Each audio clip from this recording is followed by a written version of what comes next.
Well, it's August 13, and today is another day for all of us to continue contributing our quotas to the development of Mother Ghana. Remember, I always tell you, when God decided to share the world, we got nowhere else but Ghana.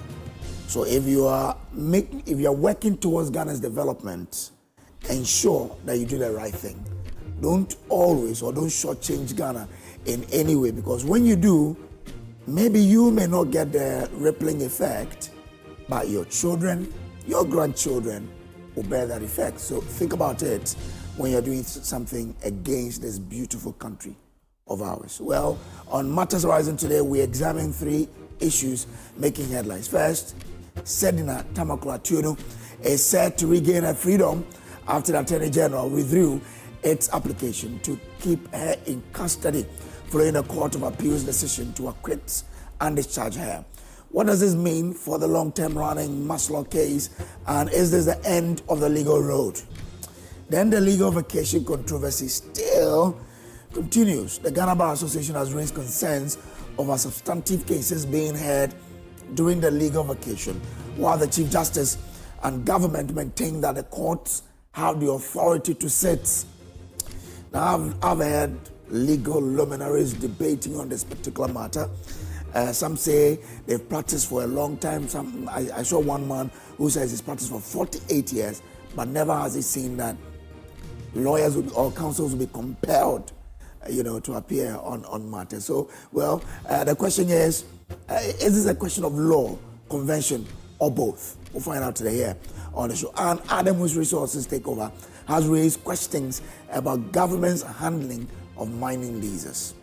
Following the revocation of 3 of the company's leases of alleged regulatory breaches, government has moved to assume control of operations of the mine. Is this necessary action to protect Ghana's mineral resources, or could it discourage local investment and initiative, especially at a time when some people have shared pictures of some Chinese investors at the boardroom of of the mining in Zima? Well, joining us for discussion this morning, Dr. Joshua Zato, a senior lecturer, political analyst, and senior fellow at APL. Hamza Soyini is lawyer and member of the NDC's communications team. And also joining us is Solomon Owusu, Director of Communications of the United Party. And, of course, Kofi Tonto, a spokesperson for employment and jobs of the NPP. But first, we have an AM News update with Nicholas Yamwa and sports as well. Thank you for joining us. On behalf of the team, I say thanks for choosing us. Stay on for the news.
Good morning and welcome to the AM News. I am Nicholas Eko-Wiyamwa. The AM News is sponsored by Palladium Residences. Now let's start from Cape Coast because the newly elected president of the Ghana Association of University Administrators, UCC chapter, Alfred Atompra, has pledged to prioritize members' welfare and collective interest as he assumes office amid an ongoing strike.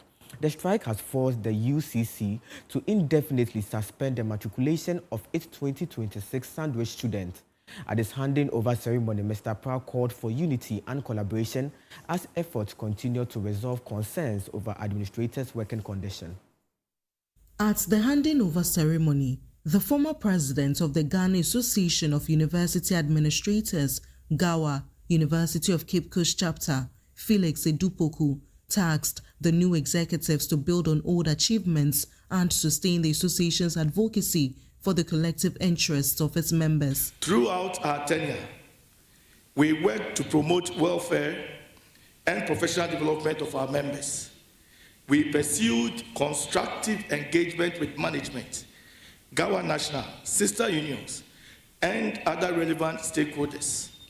We also sought to strengthen communication and deepen members' participation to create and strengthen the professional growth of our noble association. As the association continues its industrial action over welfare concerns, the new president of GAWA UCC chapter, Alfred Atompra, pledged to work with members to advance their shared interests and secure improved conditions. As your president, I make you this commitment. I will listen, I will engage, I will advocate, and I will work with you. And I will lead with humility, integrity, transparency, and courage. Therefore, there may be difficult moments ahead, but I'm confident that if we remain united, focused, and committed to our common purpose, we can overcome them. I do not promise that we will have all answers, but I promise that we will listen, learn, engage, and work tirelessly to find solutions together. Let us therefore begin this journey with hope, confidence, and renewed sense of purpose. The chairman for the occasion and registrar of the College of Humanities and Legal Studies at the University of Cape Coast, Ebenezer Agri, also urged the new executives to make unity a priority as they begin their new tenure. To incoming executives, lead with integrity, with boldness, and with compassion. To all members, our power lies in our unity. The work of an administrator is the backbone of this university, will continue to remain the backbone and forever remain the backbone upon which this university will survive. And the backbone must stand firm. From Cape Coast, Abigail Lisel Nkrumah reports for Joy News.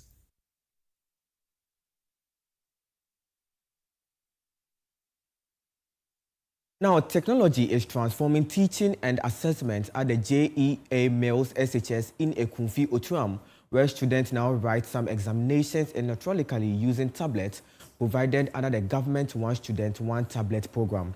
The digital system is helping teachers conduct examinations more efficiently and also reduce paper use and improve monitoring, while potentially curbing examination malpractice and preparing students for a technology-driven education system. In 2024, the One Student, One Tablet initiative was launched, targeting about 1.3 million senior high school students to support teaching, learning, and research while improving access to digital educational content. At the JEA Male Senior High School in Akufo-Addo, the teachers are taking the initiative a step further by using the government-provided tablets to conduct examinations. The ICT coordinator in charge of the school student assessment portal, Evans Dazi, explains how the new system works. So what we normally do is that we ask teachers to set their questions in Microsoft Word. That's how we retrieve the questions. And when the questions comes, we convert the questions into a PDF. Then send them into the school's Google account. Now inside the school's Google account, you're able to generate a link. Then we import this link to Fully Exams Kiosk. Then with that link, you're able to generate a QR code. Then we take the student's tablet and download the full exams on each student tablet.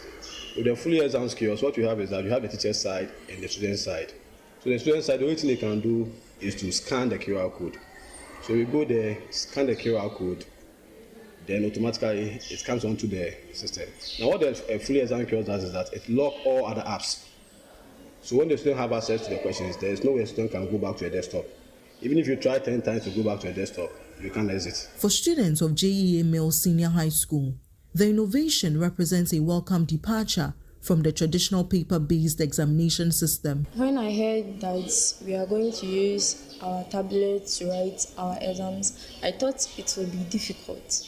But when we got there, it wasn't difficult because there wasn't no leakages and no delays. If we were to be using the paper to write examination, and then maybe there is a mistake, we would have to wait for the teachers to go and then fix that mistake before they bring the paper back, which will waste the time. And even if it doesn't waste that time, we would have to wait the following day to write the exams. By using the tablet, they can easily go to the IT lab and then edit it and then bring it back for us to start the examination. The Central Regional Training Officer of the Ghana Education Service, Richmond Bintum, commended the initiative and urged other senior high schools to explore similar digital solutions to improve assessment. As a region, we are proud of what JEA Milled SHS has done with the use of the tablets. We know that it is an innovation that will help to improve the use of digital equipment and introduction of ICT in our schools. The assistant headmaster in charge of academics, Charles Kobina Apia, also used the opportunity to appeal for support for the school. We find it difficult to get students to attend. So we are appealing that government should give us a lot of learning materials such as computers and other logistics, physical structures, boarding facilities, bungalows for teachers and others, so that we can build this at our school to befit the name of the man at our. From a confused Tom, Abigail Lisa Nkrumah reports for Joy News. Away from that, Ghana's coastline is rapidly shrinking, with researchers warning that continued erosion could put coastal communities' livelihood and economic activities at greater risk. A 5-year research project backed by Japan is now tracking the changes along the coast to establish the causes, predict future shoreline losses, and guide effective long-term interventions. Now, early findings from the project show that parts of the Volta coast have already suffered significant losses, with one location recording about 10 meters of beach loss in just 2 months. There's more in the following report. Ghana's western coastal erosion is putting the livelihoods of fishing communities and other residents who depend on coast under growing pressure as the sea continues to eat away at sections of the coastland. Fishing and other economic activities, as well as coastal ecosystems, are increasingly at risk. In response, the Japan International Cooperation Agency, JICA, is partnering the University of Cape Coast and other key government institutions on a 5-year project to better understand the changes and develop evidence-based solutions. The integrated sediment and environmental management projects will collect detailed data on coastal erosion, wave patterns, sediment movement, and other marine conditions to guide long-term protection of vulnerable coastal communities. Vice-Chancellor of the University of Cape Coast, Professor Dennis Ahito, says the project will provide the information needed to manage the coastal more effectively and ensure value for money in coastal interventions. Our coast is rapidly eroding to the sea. Sea is eroding our coast.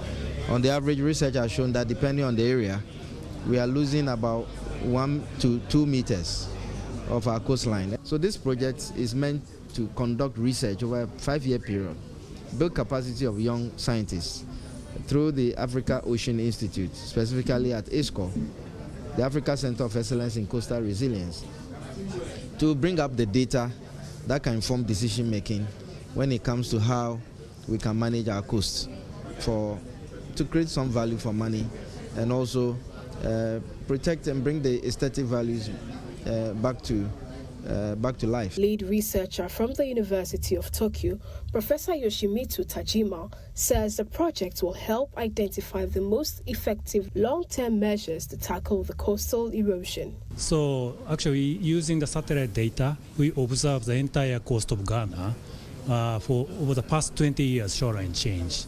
So the most serious coastal erosion was found around the Volta River region and also around the dense delta regions. So that kind of the future situations through our research project, we want to find out. Then we want to think about the optimum countermeasures for the perspective of the very long time viewpoint. The new technology and equipment are expected to strengthen Ghana's capacity to monitor changes along the coastline and develop more effective long-term solutions to coastal erosion. For Joy News, Evelyn Ampa.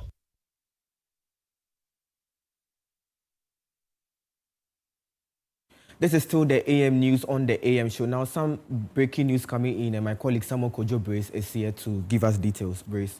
Well, what we are gathering is that this dawn, 2 Sprinter buses had a head-on collision at the here in Accra, resulting in several injuries.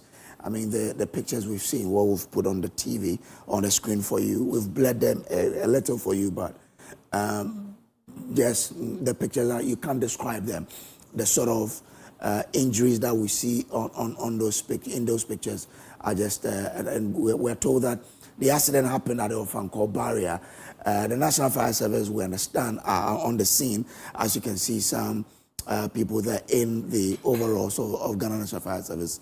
We'll try and get one of their communicators for us to get details. What we are picking is that these are 2 Sprinter buses that got into a head-on collision, resulting in injuries and fatalities, as we are gathering from eyewitnesses. We'll try and get a National Fire Service to get the details, but what we are picking is that this dawn, 2 Sprinter buses collided head-on at the Ofanko barrier, resulting in severe injuries and fatalities. There would get details for you. We understand about 8 are feared dead. Okay, in this particular crash. So there is 1 tipper truck. That's the latest we're getting. 1 tipper truck and a Sprinter bus that got to that collision, resulting in several. We understand now 8 people are feared dead. We're using that because they need to be pronounced dead by doctors. So per eyewitnesses, they are given this report that they fear that 8 people are dead. But the pictures coming in from the accident scene are just gory. You need to be warned before you can watch them. But the one on the screen, we've tried to blur them a bit for you. We're getting Alex Kenate shortly, so we can bring you those updates. These are visuals coming in from the scene. I mean, this happened this dawn at the Ofanko barrier. An eyewitness sent us this particular visual that we are showing you. So that is the tipper truck there, colliding with the Sprinter bus, which has resulted in several severe injuries, and we understand 8 people are feared dead. So this is what is happening. This just happened this dawn at the Ofanko barrier. We'll get you more update shortly, but this is what we are picking. It happened here in Accra at the Ofanko barrier this dawn. A Sprinter bus collided with a tipper truck, resulting in the alleged death of 8 people. We'll be keeping track for you here on the AM show. We'll get there. We would speak to the fire service for us to get you the details as much as we can. But in the meantime, what we can report is that a Sprinter bus and a tipper truck collided at the Ofanko barrier this dawn, resulting in the alleged death of 8 people and several severe injuries to some people. So we'll bring you details on this particular development shortly. As we try to bring you those or the details from the National Fire Service, we will bring you the other stories that we've been getting. We have here for you. But the story is that a sprinter bus and a tipper truck collided at dawn this morning. So if you're on that stretch, a family left home, probably in a sprinter bus, you need to follow up. But if you stay with us, we'll still try and give you all the major details for you to know where to go from your home. But that is a story coming in. 8 people are feared dead in this particular gory accident. I'm using gory because the pictures coming in from the scene are just unbelievable. You need to be forewarned before you can watch them. So that is the latest development of the story. The breaking news coming in from the Ofankor barrier. If you're a driver using that route, please be careful because the fire service are still trying to deal with this particular matter. So that is the breaking news coming in, from the Ofankor barrier. We're trying to reach out to the National Fire Service to understand, but in one of the pictures I saw, a lady is lying in what you could describe as a lifeless position, the lady in red. She has the right leg broken. You see a huge cut into the shin area, and look from what we see there, and from the eyewitnesses, that's a lifeless body there. But if you see how the leg, that cut into the shin area and the lacerations to the face, it paints a picture of how gory the accident is. The fire service personnel are on the scene or have been on the scene since the accident happened, trying to offer support to the injured and to see what they can do to salvage, or address the accident and get more details in terms of what exactly happened and what could be done.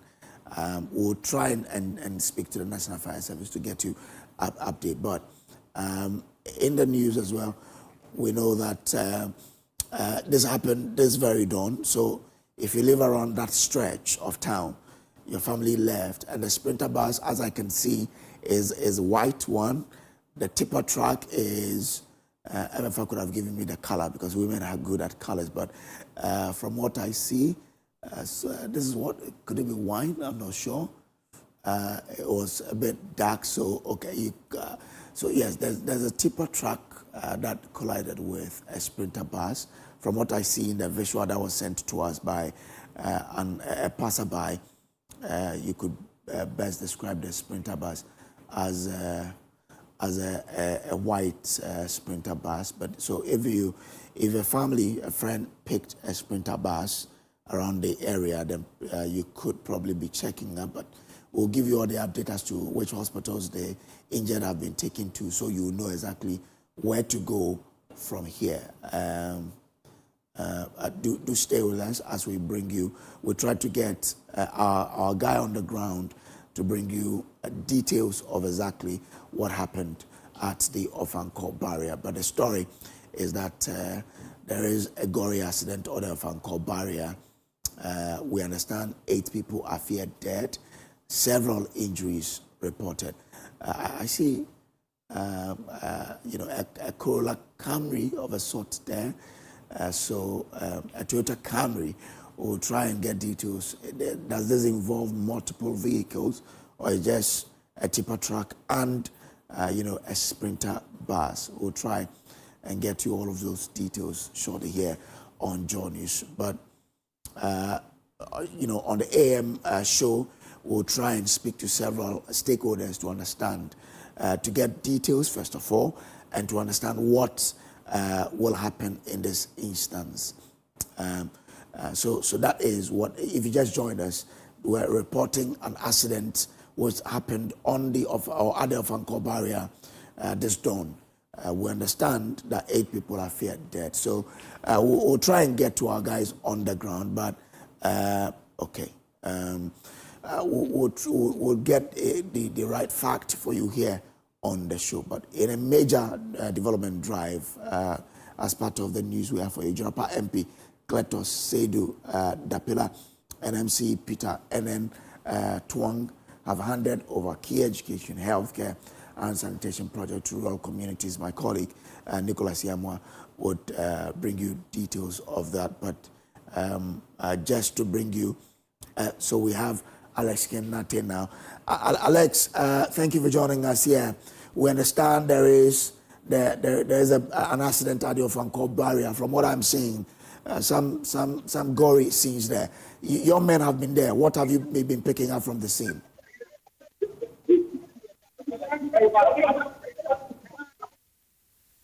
Hello. Alex Kenate, can you hear me now? Yeah, I can hear you now, Kojo. Great. So I want details or updates from the accident scene. What have you been gathering? So for now, I can't tell the cause of the accident for now. We are getting conflicting reports. Hey, go back! Go back! We are getting conflicting reports about the incident. Okay. And so as it stands right now, unfortunately, we've lost quite a number of lives. Their bodies are badly mutilated.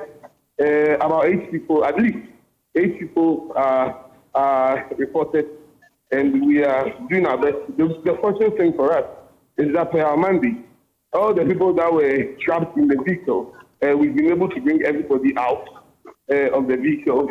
And so we are with the ambulance service. There are some people who were unconscious, and we are doing our best to revive them with the ambulance service. We've been able to actually revive some of them. And so those that we're able to revive, the ambulance is taking them to the hospital. And the people that we are currently liaising with the police in order to be able to convey their bodies to the morgue or for further examination.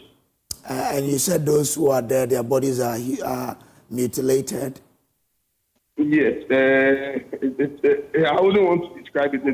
It's not a pleasant thing to describe, unfortunately. Some limbs lost and some crashed. Wow. But how many vehicles are involved in this accident? I would say about 4 vehicles. There are 2 tipper trucks involved, 2 Mercedes-Benz buses. I see a Toyota Camry, I see a tricycle, and then an Uber vehicle. So there were more than 4. But the chunk of the casualty is from the Mercedes-Benz bus. So the Mercedes-Benz buses, are they 2 or just 1? Is that what we call Sprinter? There are 2, but 1 is badly damaged, and that is where the chunk of the casualty are from. Okay. Was this sort of a head-on collision, or what is the accident like? It's dual carriage, and so it's not really a head-on collision, but it looks like the tipper truck ran into the back of the Mercedes-Benz. Hey, why go back? You're still going forward. What do you mean? I'm so sorry about that. No, it's fine. And so those are some of the situations we are dealing with. We are getting intrusion. We've deliberately blocked the road, but you still find some recalcitrant people who want to still get to the scene and meander their way. And so it's made our work a bit difficult. But we are working hard. We want to make sure that we're able to clear the affected vehicles from the road. We have our fire tender here. We need to wash the debris from the road and then the blasting before the road will be open to traffic. Okay. So what is currently happening at the scene now? At this moment that we're speaking to you? So at this moment, we're still doing assessments. Those who are alive or those we suspect are alive, we are working hard to resuscitate them.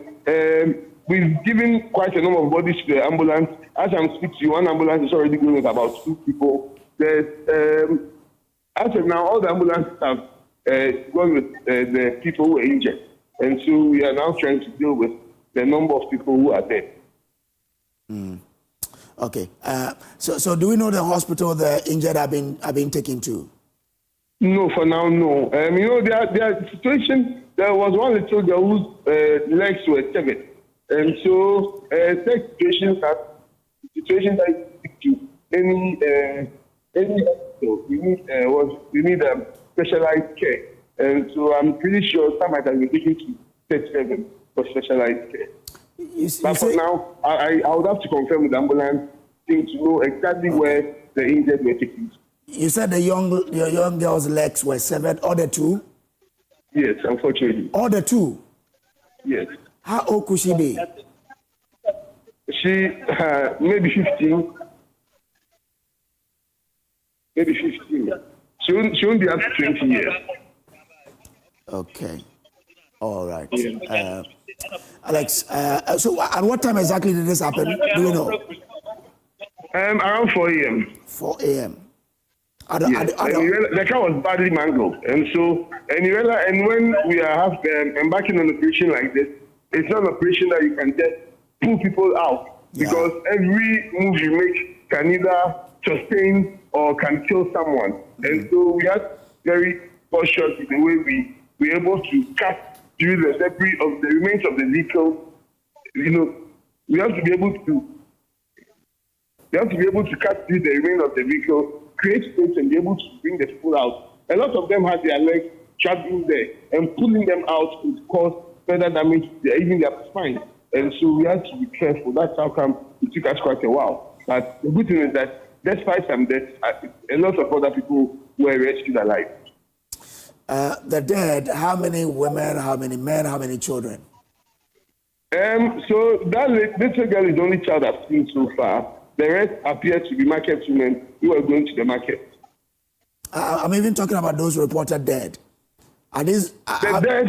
Mm-hmm. So far, I've not seen any child reported. It's just elderly men and women. So how many men, how many men? We are still at the scene doing all those assessments. So at the right time, we'll share that information. Alex, I'm grateful to you for joining us here. But within the show, we'll call you back for us to get more details. Sure. All right. I mean, the description given to us by Alex is even more, it makes it more, gory, that a young lady had both legs severed. Anyway, we'll keep track of this particular bad story to begin a day with, to know exactly what will be happening. More of to know details about where the injured have been taken to, and some details on the dead. But if you had a family relations moving from that area towards Accra, you probably need to be calling now to know where they are. Well, quite a sad development there. I mean, if you listen to Alex, it tells you that he cannot even describe the injuries that they've seen. And it's it's an accident involving multiple vehicles. It says 2 tipper trucks, 2 Benz buses, a Toyota Camry, and a tricycle. So multiple vehicles involved in this particular accident. I will bring you more details about this particular crash from the fire service. They fear 8 people are dead in this multiple crash accidents involving 2 tipper trucks, 2 Sprinter buses, 1 Toyota Camry, and a tricycle. So, multiple vehicles involved in this accident out of Anko barrier. I mean, the accident, according to reports, is a gory one. The injuries are unbelievable. Things that the fire service is not even able to describe because of the weight of the injuries. But we will get there for you here on the AM show, bring you all the details that will be gathering for you in this particular matter. We now know that the accident happened at 4 a.m. this dawn. 4 a.m. At the Ofanko barrier. We also now know that it involves 2 tipper truck vehicles, 2 Toyota buses, which is the Sprinter buses, 1 Camry, and then, a tricycle. According to what we are gathering from the fire service, the death are women and men. No child is dead, but the one of the children, as he described to us, has had both legs severed. So please, try call family members who left home this dawn on that stretch to know where they are, if they've gotten to their destinations safely. But trust All News to bring you all the details here for you, especially when the AM show is still running from now to 10 a.m. We'll get you all the details in this particular development. But that is the sad news that is coming in. We'll take a break here. We'll be back with sports. You stay on.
Let's do sports now on the AM show. My name is Haruna Mubarak, and we start with the Joy Sports Invitational Tournament, where tech company 3D Wireless Plus says it is determined to sweep all the trophies at the event, which is slated for August 29 at the University of Ghana Stadium. Now, Fair Wages and Salaries Commission, as well as Best Education Services Limited, have also fired warning shots at other participating companies.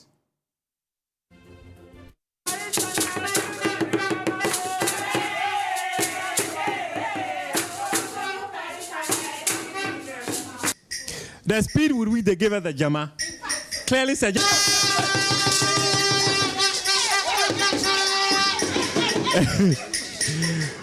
3D Wireless Plus, and as you saw her indicate to us, it is fast, it is reliable, and when you need fast internet service, there's no home to contact other than 3D Wireless. For the services they render, it's one of a kind. You cannot find it anywhere in this country. You can only find it at 3D Wireless.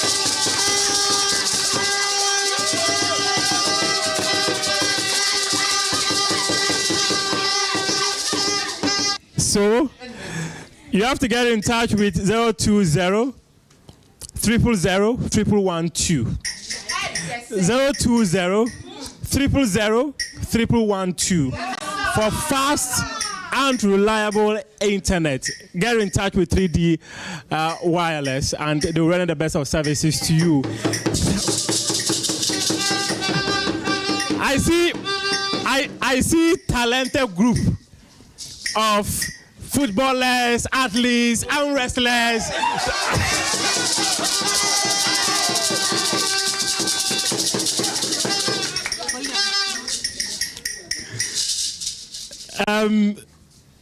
How has preparation been like for the invitational tournament? Okay, so we know this is our debut season. It's our first time appearing on the platform, but we are not coming to joke. We are coming with fire. Yeah, our football team is not here at the moment. They are currently in France. Yeah! They are training with who? Zidane. We didn't come to play at all. Not at all. So we are grabbing every trophy. Yes. Last year, those holding the trophy, they should guard it well because we didn't come to. We are not joking. We are hunting everything. Football. We are ready. Tennis. We are ready. Lime and spoon. We are ready. Sack race. We are ready. Everything. We are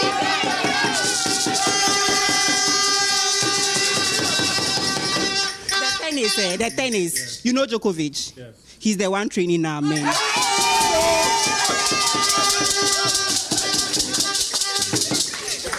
When we serve them and when we smash it, the heat that it is coming with, they cannot receive it. They cannot return it. So please expect nothing but the best. You know, when you are dealing with fast people, you need to be very scared. Because they experience fast internet every single day. So why wouldn't they be fast? Why wouldn't they be able to get it done? They've got what it takes to get it done. With Zidane training them, with Djokovic training their tennis team, just be scared. Be worried.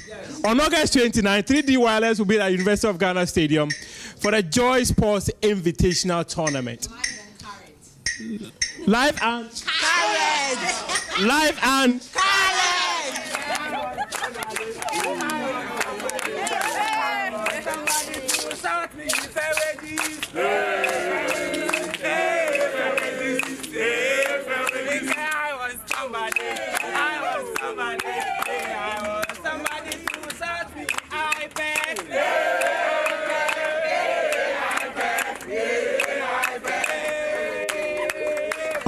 It's another Joy Sports Invitational Tournament, and we are at Fair Wages and Salaries Commission, and the CEO himself is here with the team, and he's motivating them. In fact, some of them don't look happy. They are all very happy. They are tired.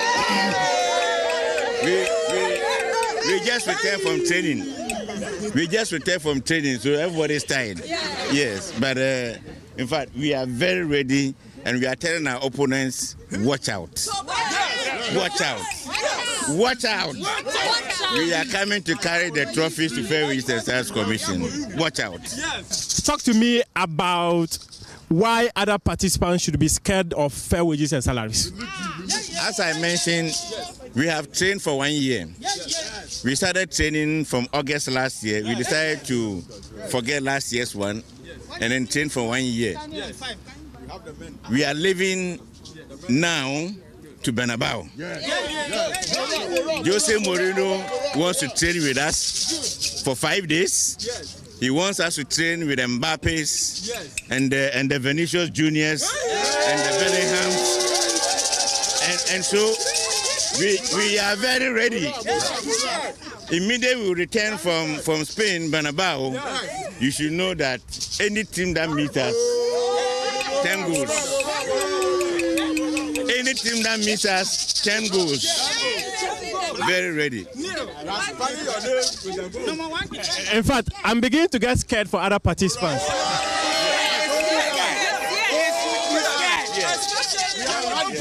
Especially our opponents. Yes, we will mount pressure on them. In fact, at the end of the day, they are going to have an own goal. If you see this man, we are fully prepared. Yes. Our tactics are intact, backed by facts and data. In fact, military, police, we want you. Be careful. The conversation with them about the Joy Sports Invitational Tournament as we build up to the competition.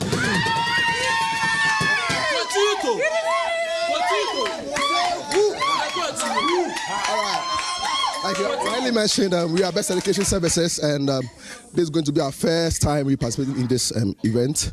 We are more poised for this. We believe we have the men, like MVP will say, we have the men. We're going to conquer. We have the men. They should watch out for us. Our team, we are well prepared. We are more ready, and we want to come and conquer the event. Bring the trophy back home to Best Education Services. So watch out for Best Education Services.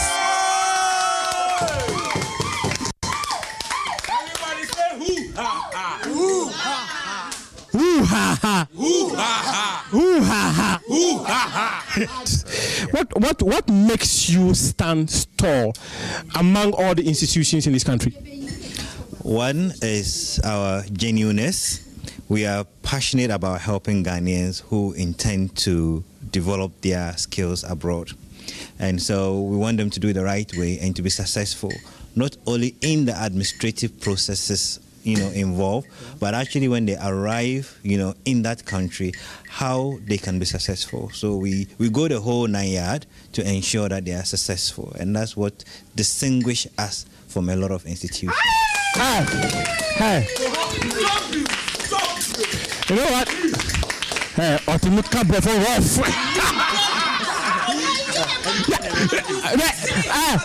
he used the English clammy. Israel, your team were telling me about the kind of preparations they've been having. I'm wondering the coach you've gone to hire for them. They said they want to keep it secret. Will you want to unveil it? No, we need to keep it secret because our competitors are watching us, and so we're coming with a surprise, so people should be worried about us. Yeah, companies should be worried about us. They should be worried about you? Yeah, they should be worried about us. Why should they be worried? Because when it comes to the CEO's challenge, you see how young I am. Yeah. Come on, That is gone. Yeah. That is gone already. When it comes to soccer, yes. You see how talented the team is. Yes. Charlie, they should be worried. When it comes to table tennis, when it comes to swimming, even though. Away from the Joy Sports Invitational Tournament. Now, the Ministry of Sports and Recreation has denied claims by the members of the Black Queens that the government owes the team outstanding per diems, insisting that all approved allowances due to the players and eligible officials have been paid. The ministry said players and eligible officials received their per diems in advance on the 29th of July, covering the period from July 26 to August 7.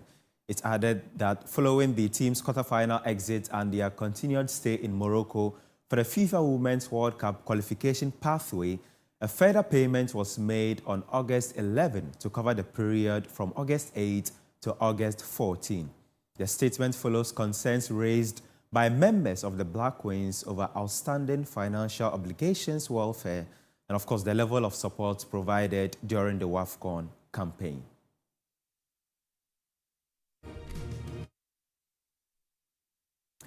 On the pitch, and later today at 5 p.m., the Black Queens face Ivory Coast in a crucial 2027 FIFA World Cup playoff fixture. Victory would send Ghana into the Intercontinental Playoffs, where they would face teams from other continents for a place at the World Cup for the first time since 2007. Lawrence Baidu has more in this report. Beatty must have women's clubs as well.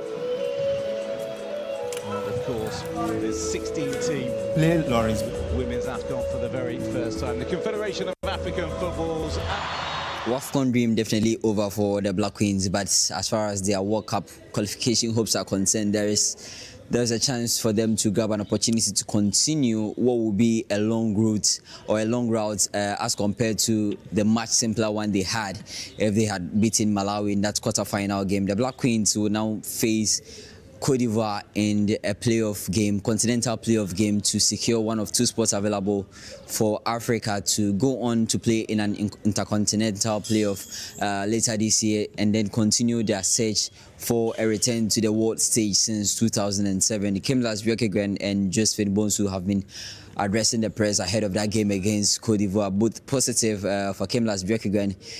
The momentum has shifted from playing in the remainder of the WAFCON to now beating Cote d'Ivoire and ensure that they grab their slots to continue their dream of playing at the World Cup. For Josephine, it's been a tough few days for the team after suffering that defeat to Malawi, but it is what the competition has brought to them. They have to now recover from everything and then get back to winning ways to ensure that they keep their dreams alive. She also mentioned that there's no easy games as far as this game is concerned, and they'll be hoping that they can continue on that run. Important game, of course. We wish that we had the opportunity to play a semi-final, but we are not. So now we need to deal with Ivory Coast to make sure to grab the opportunity to play in the World Cup. it's still a pretty good chance, but it starts tomorrow. So we need to be here and now and prepare in the best way and make sure that we are winning the game tomorrow. I mean, in the end, we're all just humans, so the body language was first a bit down, but we knew that the journey is not over yet. So we knew that we have to get back up, and we did it. We also did some team building stuff, which helped us to come together as a unit, which is very important right now. And we know that the results haven't been what we're planning for, but this has been in the past, and now the only thing that matters is tomorrow. I think I wouldn't say it gets easier at any point. It's like playing the group stage game, because every game was kind of important. So it's a knockout game in the end. So whoever wins goes through. And we also know that if we win this game, it doesn't mean we're in the World Cup, so we're not done. We can't be too happy, but for the moment, we will be happy if we win. But I wouldn't say it's like anything like easy. If you look at the games that are going to be played, it's South Africa against Nigeria and us against Kojo, which is one of like 3 semi-finalists from last year. So it's not going to be easy at all. And that game against Cote d'Ivoire is on Thursday at the Labizarre Stadium at 6 p.m. Local time and then 5 p.m. Ghana time, with Ghana hoping to get another one over Ivory Coast. From Casablanca, Lawrence Bedu for Joy Sports.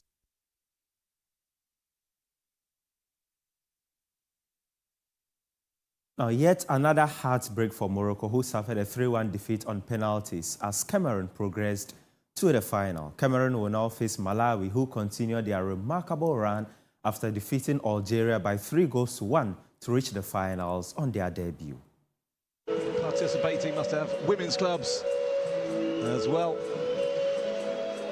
And of course, there's 16-team women's AFCON for the very first time. The Confederation of African Football's huge cheers from the home in Rabat. To Aitel Haj, who's so dangerous with those crosses, gets one in instantly. It is Aitel Haj, who can certainly deliver a ball in. Masoudi cannot get anything on it. You can ask me questions of the referee already.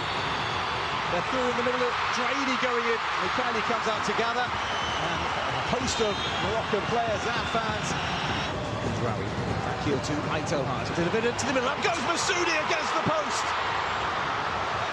14 minutes on the clock, and that's the closest we've come by far.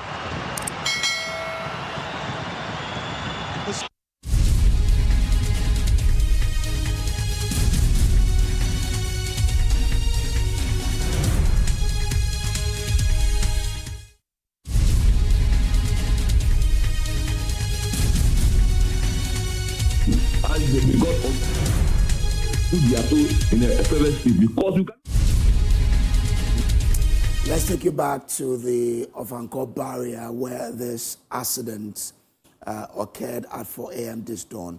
My colleague Stephen Mensah, and I told you earlier that we'll bring you all the details here, on the show. And these are live visuals from the Ofankor barrier. Stephen Mensah has just gotten, see some of the remnants still on the road. Man. Stephen, you are there. Take it away from me and let's understand what you see. What can you report? As you rightly mentioned, we're here at Ofankor barrier. The live footage from the road, and this will be a major road leading to most parts of Accra. And so far, we've seen the devastation this accident has caused. We've seen 2 of these heavy tipper trucks actually spot beyond recognition. In fact, one of the commercial vehicles is actually spot beyond recognition. And we've also seen some of the items that have been spotted. We've seen some oranges actually on the floor. And as we heard from the Ghana National Fire Service, it's actually, as we understand, is due to an accident caused by a tricycle that led to this accident. But so far, we've seen that most of the intersections or the roads leading to Accra has been blocked. I have the Greater Accra Alex Kenati close to us. I just want to get his reaction to something. So Alex Kenati is here and he's giving a brief interaction with some of the media personalities on this accident. But then this is a devastation this accident has caused. We've seen some officials from the Ghana National Fire Service, the Ghana Police, and some other agencies. In fact, so far we understand that the ambulance service has transported some of the individuals who were affected, who have been affected by this accident to some hospitals. I just get to some of the eyewitnesses here and speak to them. Chief, good morning. Now catch him say now Hanumbi. Then is here. Oh, but a bear for no one say bear for 30 more. Let me to fan ko barrier. Tina me ko adwuma. Me kuta spenta. Timi hu dey see na me park mechanic here. And e be share by accident eja asi no. Enti ya ba na guy bi gina as a driver. You be say car we driver and no say no driver. But driver and there to be frank. Ya ba no gina emoja pena na na say one day so only driver and there bibia anya no one day no but as na busu for na ba ha omo hwe na omo no Babi who say kutuo ni sane ma wa den na den na Jesus kutuo no yenim ka na egum enti ya kwa ya ba no as okay yasi na wabobo ya nim okay enti yasi na wabobo ya driver ni so aida ewu abo ya driver na ewu da kwa nim yasi na police ni bi na ombeto no me say omo enso no mo empeja body ni into pavement ni so na ka asinya da emese nko na si da bi ofre pokwasi police for ofre pokwasi police for amo ma ba fa body na ansa anye sa e bi omo tam to wa na ka we nyina ema chief also na catch him say abobo ya driver na airport accident abobo ya driver na first victim esibe 3 mu wonom car bi na pima abobo ya no ma car no wa nyina ne pima abobo ya no wa nyina ba na police ni bi wa ran na saka police ni ma yehwe na yi body ne to nchen and on you say or fre pokuase for office for nti no delay ya ma cars ne be pempem afesa. Thank you so much. So those were some accounts of some of the individuals who are here, and so far we can confirm that most of the roads leading to some parts of Accra have been blocked. I have Alex Kenati over here. I just get his reaction. Chief, so far what's been done? So as it stands right now, we've been able to successfully bring out everybody from the vehicle, both the people that were dead and those that are alive. So the dead, we've handed them over to the police. Their bodies, some of them had very badly mutilated bodies. Those that were unconscious, we've given them to the ambulance, and we've, as you can see, there's a long stretch of traffic along the way. And so what we are doing right now is to try and clear at least this black car from there, and then maybe wash this side and create one lane where the cars, because it looks like the traffic is very serious all the way from the back, all the way from even the Pokwasi stretch. And so once we're able to create one way, we'll be able to make way for people to go. How many people have been confirmed dead, and how many people are so far been sent to hospital? Well, we counted about 10 bodies that were dead, because we are not doctors, and so the doctors will again do their final examination.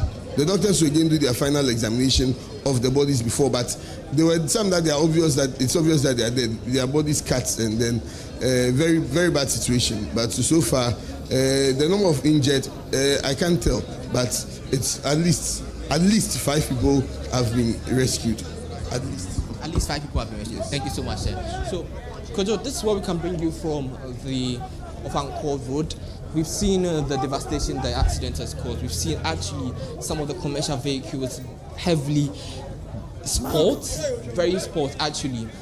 I'd get the reaction of some more persons who are here. Chief, good morning.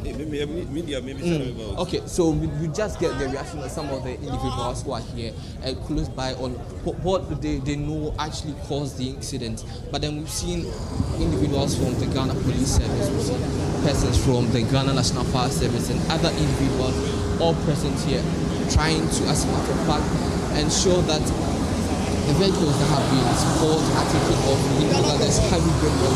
That's the cause of this accident. Good morning. We are okay. Then I'll see your hand. If you come as in a bar, and you do a traffic block in every way. accident. Omi ti pa na de bebo we ni kafra we ti amani pe wo mu nyina wu. Ni baba pass na be 21 de wo mu nyina wu. And a ball. Ti pa yeah, and a ball. Sprinter no. De mu ni pa de wo mu nyina bi nso na ade na. O ma fa ni baba ko gra wo mu nyina wu. But you say Aboboya so car accident. No say. You say Aboboya so be car accident. We are driver no dey on so that. I'm so on the car crossing the first. So on the on free now we cross the free top wa be ball e be carry the free away. Tell go home there. So by say do na obi awu. That's the way. I get it.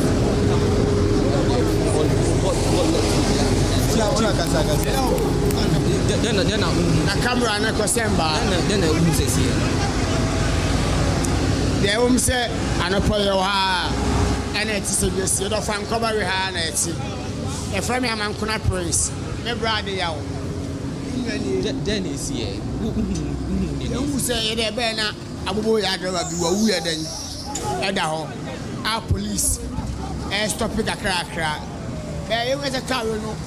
Oba no onus metaka say onim se bibia ye den ka be no asiwa ha ka be no tipa car we no ono oba no onim se bibia asiwa nti oba na car na mlika ye den e wo car nim anto uze mlika ma opi so ntim ye den you don't have the control ti dey say dey be an say or the fro we say no to or the police car the boy car ba ko the private car and or the fro we say cars no mo ya two sprinter me no ba ko na si ani mo no and obi an bon play but we na man fire den awu and am for claim 2 million we anim na me shira ne pa. Okay, so that was the account of some other persons over here telling us what has happened so far.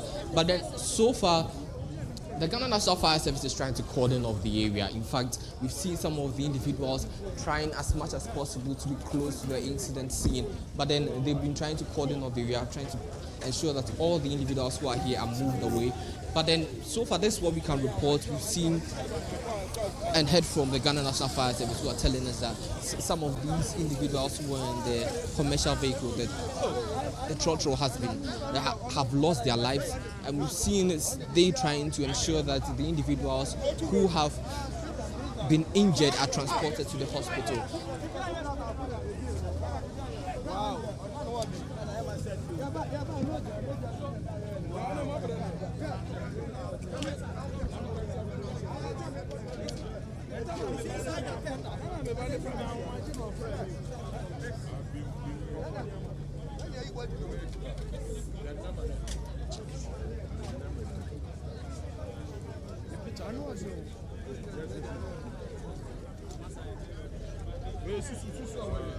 Let me get close to some other people and speak to them. Chief, good morning. Bibi Aboko.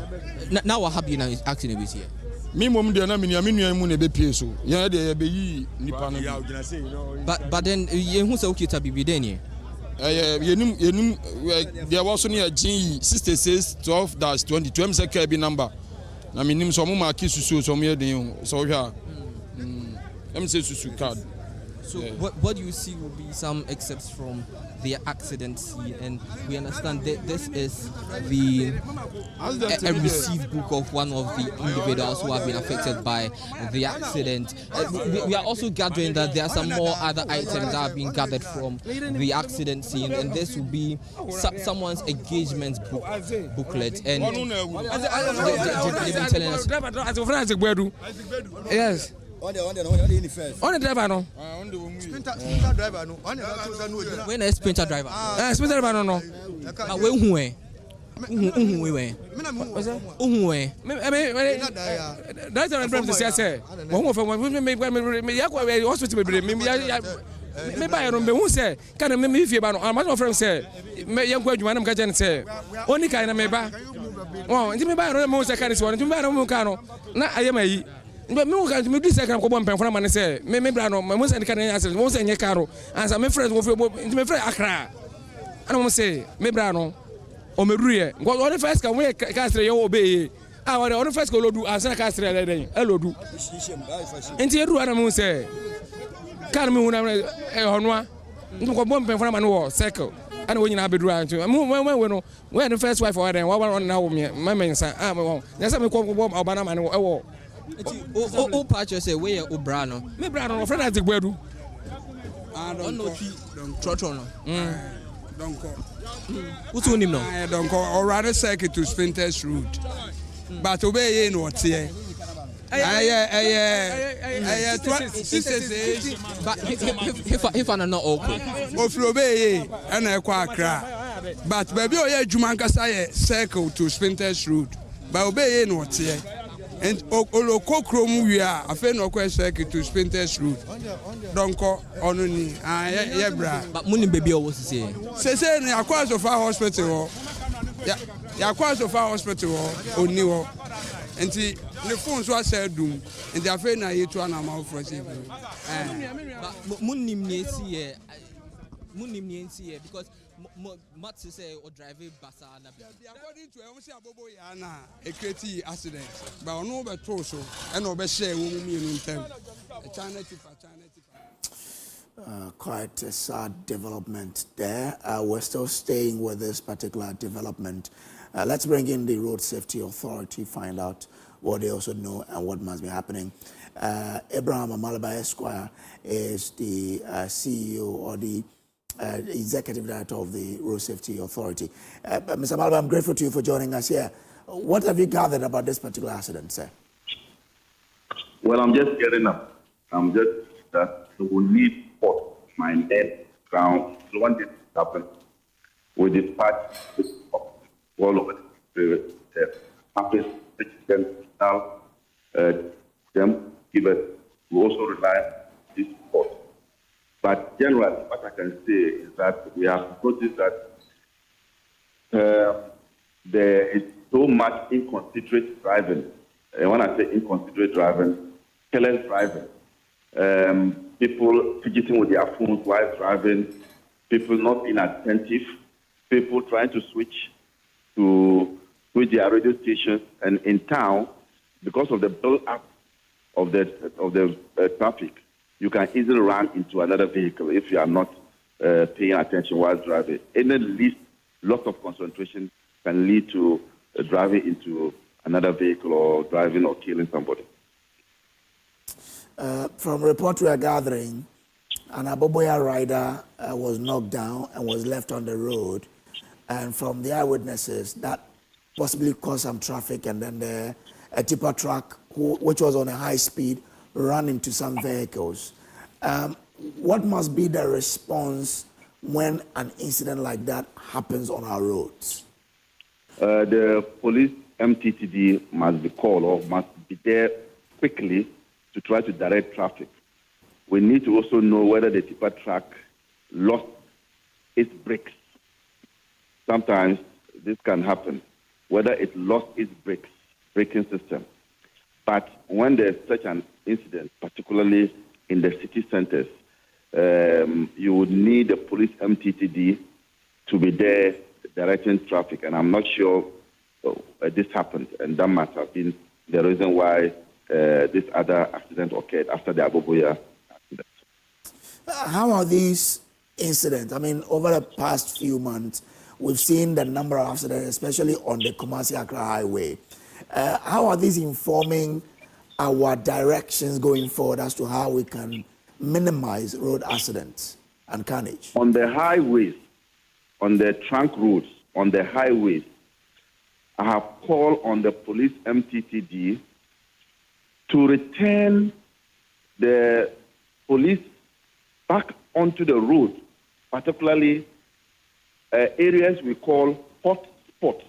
Hot spots are areas where accidents usually occur. The frequency of accidents is very high. If you are not bringing them back to the entire road, bring them back to the hot spots, because people do what you inspect. So when they see a policeman there, they will lower their speed. The police has not listened to me. And so enforcement is key. Just as our education is also paramount. But we cannot continue educating till that kingdom come. Now, after a point, you need to enforce.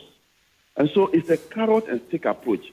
Let the police MTTD, and this one I'm calling, I've written letters to them. They my understanding, not that they wrote to me, but my understanding was that when I first took over the office was that Dampare indicated that they were extorting and harassing drivers, and so they are withdrawing them, and because of that, the image of the police is being dragged into the mud. I said, look, it is better to have the police on the road while they harass drivers than to just take them off. When you take them off, drivers now feel that it's like a Formula One track. They will speed, and some of these things will happen. So there's going to be roll out next year the traffic tech system. But before then, people are dying. Let's bring back the police to the hotspots to deal with these matters. Well, so does the record show that this is because the police went away? Have we had that increment to ascribe this to the absence of the police on the road? That is so. That is so. And apart from even the statistics showing, it's common sense. You and me are in this country. You know the behavior of drivers. You have seen instances whilst you are in a car on your own, or you are in the same car that the driver is on the wheel, when they are pushing their colleagues, they give signs to the driver that the people are inside the down to the ground. And don't see that normally when they do that, the other on the other side lower. I'm just being, you see that the lower, they remove their legs from the panel because somebody is there to check. And I'm saying that people do, not just drivers, people do what you inspect, not what you expect. Let them come back. Let's see. Now, you said next year there's going to be a rollout of a certain project. What is that? The traffic tech project is going to be using technology to regulate road, the road traffic. Apart from that, you will use cameras, speed cameras. There will be some mounted permanently on our roads. Some would be on tripods, and some will be mounted on vehicles. So this can also take away the human factor from the police, where they extort money, but also to serve as a check on drivers who are engaged in reckless driving. There are about, I think, more than 16 offenses that the camera will be capturing. At a go? Yes. So you are over-driving, you are engaged in reckless driving or whatever, all the 16 offenses are captured in the technology. And so when you commit any of them, then you'll be given a text message to the owner of the driver. If you fail to pay within 14 days, then it compounds. At the point, they will take away your license and you cannot drive again. Wow. Okay. So is this going to be in the city centers or on the highways? We are rolling it out all over the country. Where we don't have permanent cameras, that is where you will see the cameras mounted on vehicles. So you just see a vehicle standing by the side of the road, but you see a camera on it. That's what it will be doing. Or you will see a policeman sitting under a tree, but there's a tripod on which a camera is mounted. That's also another. So these are all connected to a back room, and that back room, whilst in the back room, you will be seeing all like you would do in your newsroom. That's how it is. A few months ago, there was a ban on Voxy for doing intercity travels. What is the latest on that? Because we still see them do those travels. There wasn't a ban. There was a report recommending the ban. Okay. We have met with stakeholders. Mm-hmm. We've met with the national security to help us. Okay. We have met with the police. We have met with DVLA. We have met with the Minister of Transport. On the report, they all agree that we should limit the Voxy vehicles intercity, intra within the city, and not long distances. So the next stage is the implementation of that report. and we are going to put together a team made up of the transport sector players within the Ministry of Transport, and then that's the last stage of consultation, and then we can now implement it. So when is this going to happen, sir? I know we'll do the engagement that Ministry of Transport, road sector agencies meeting this year, and I think in September. Then from there, that committee will now tell us what to do. But currently, Customs is giving them up to the end of this year, and then no right-hand vehicle will be imported into the country. You need to inform the importers to know that at a certain point, you will not be allowed to bring in those vehicles. So no right-hand vehicles will be brought in the country because all forklift vehicles are manufactured right-hand. Then there's going to be pre-shipment inspection by the Standards Authority from the country of origin. So before you import, before you bring in the vehicle, there will be pre-shipment inspection where the Standards Authority will see that what you are bringing into the country is not in tandem with the laws of the country. So all these things have been activated following the report. All right. But what about the darkness on our roads? Highways especially, so much darkness. What are we doing about that too? I raised that issue with the urban roads. Now, when it comes to street lighting, it is the preserve of urban roads, the preserve of the Assembly, the preserve of Energy Commission. Now, I engaged the urban roads on not street lighting per se, but on traffic lights that are not malfunctioning. So they have indicated that at the time I spoke to them, it was about payment to contract, but I've now paid them because the GET Fund has released some money. And I think we have to pursue them on that. So the assemblies are responsible for doing those things and also the urban roads. When it comes to road markings in the region, it is the urban roads. But it comes to road markings on trunk roads, is the highway. So all these things have been there are institutions that have the mandate to deal with them. And at any point in time, when I get the complaints, I deal with them, I deal with those institutions. Abraham Amalaba Esquire, I'm grateful to you, sir, for joining us here this morning. Thank you very much. So that is the Director General of the National Road Safety Authority there, speaking to us on the back of this heart-wrenching accident that has occurred on Adeofanko barrier involving multiple vehicles, resulting in reported death of 10 people. We're still keeping an eye there. Stephen is still at the scene. We'll be bringing you all the details from that particular venue here on the AM show. We'll take a break. When we return, Emefa Akosua-Addo sits down with her guest. Stay on.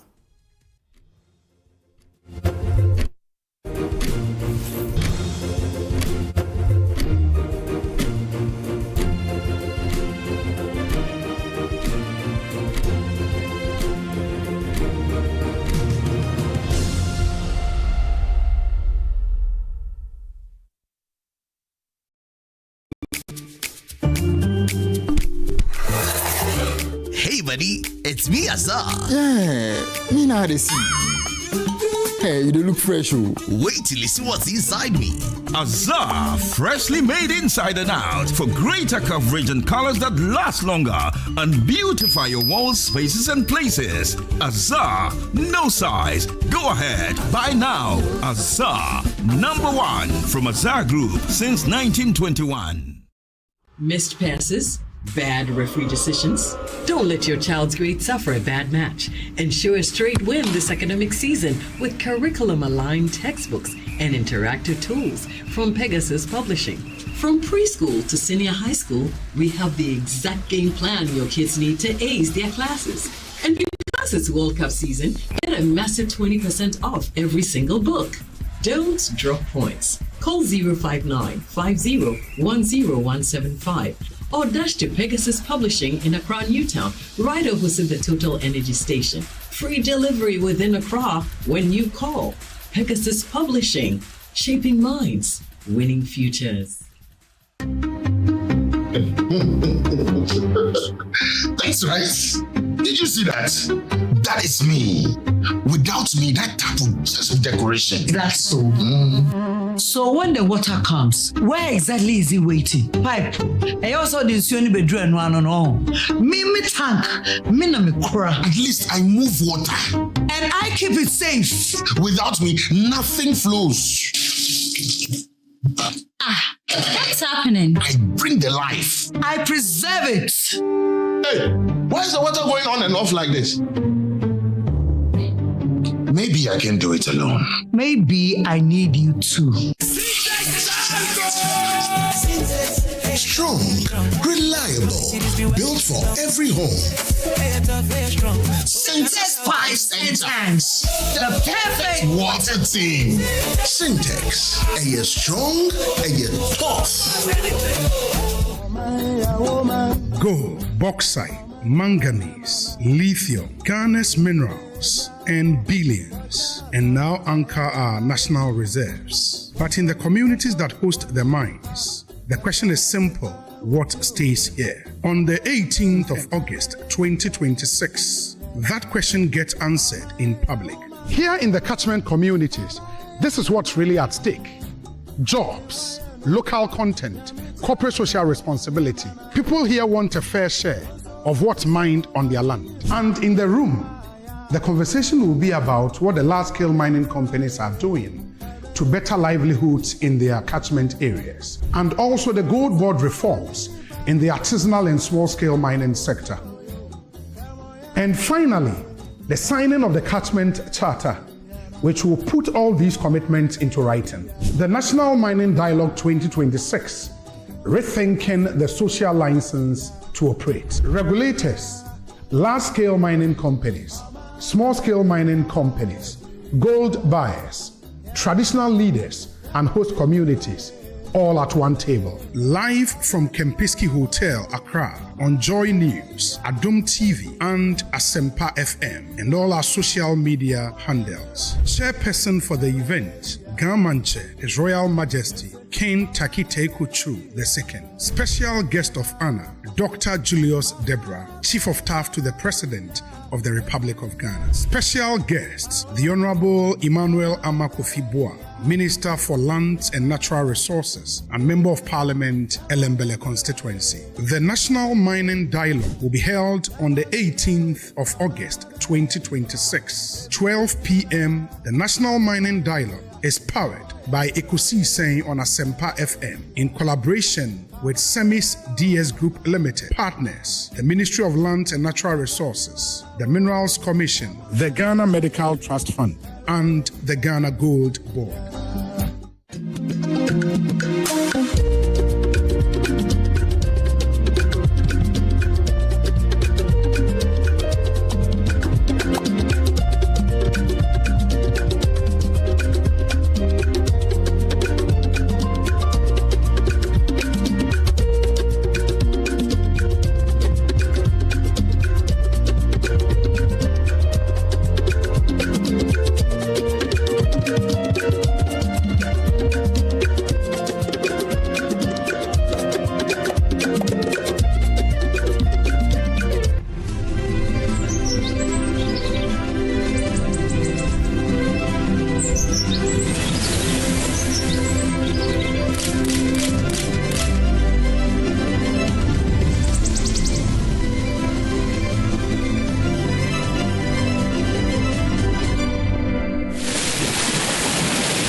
Well, thank you so much for staying with us. This is definitely not how we wanted to start our morning. Really sad story. We've been reporting to you 10 people have lost their lives on the Ofankor barrier route, and the Ghana National Service is being there.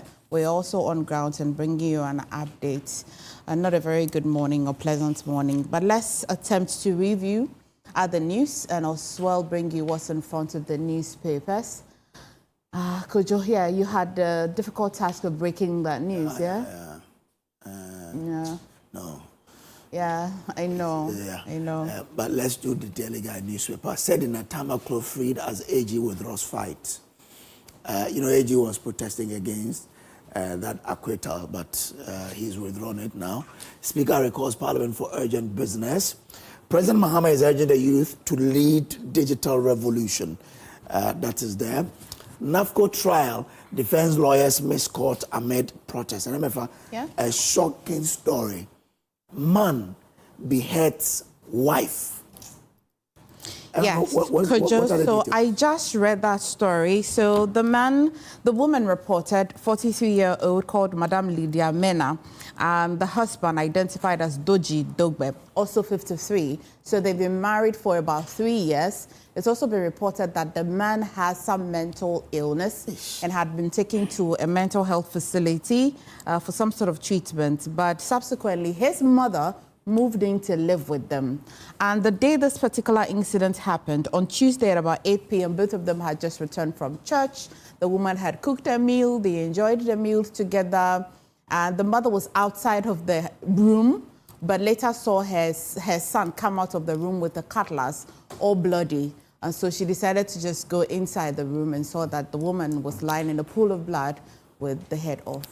Huh. Yeah. Anyway. It happened at the Sujaman. I want to get the correct place. It's called Asikuma in the Sujaman district. Here ready. Anyway, let's do other papers here quickly, and then we can move on. If Prince can help me from the back. Okay.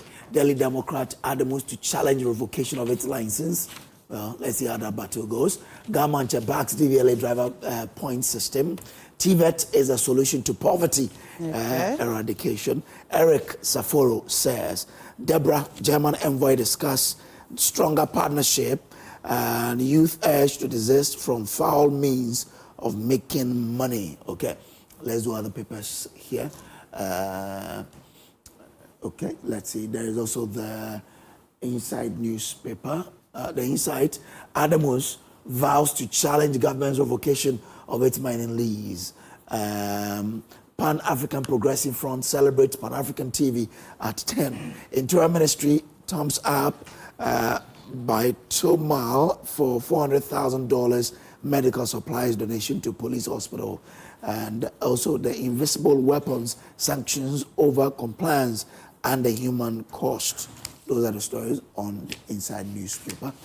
The Daily Searchlight. Judiciary, don't become Attorney General annex. MPP says in sharp rebuttal to Chief Justice's special warrant for 2 trials during legal vacation. Okay, a lot more stories on the front page of the Daily Searchlight there. Well, Emefa, back to you. That's all? I think that's it. Are you traumatized with the report? Now, you see, the report that Alex gave and the visuals we've seen. We're actually covering most of the visuals. We didn't bring all of it. That's sad. It could happen to anybody. Of course. Yeah, well, Kojo, thank you. The AM News review is sponsored by Syntex Pipes, Pegasus Publishing, and Awake Purified Drinking Water. Our guests all seated, but let me bring you how the weather is looking before we get into it.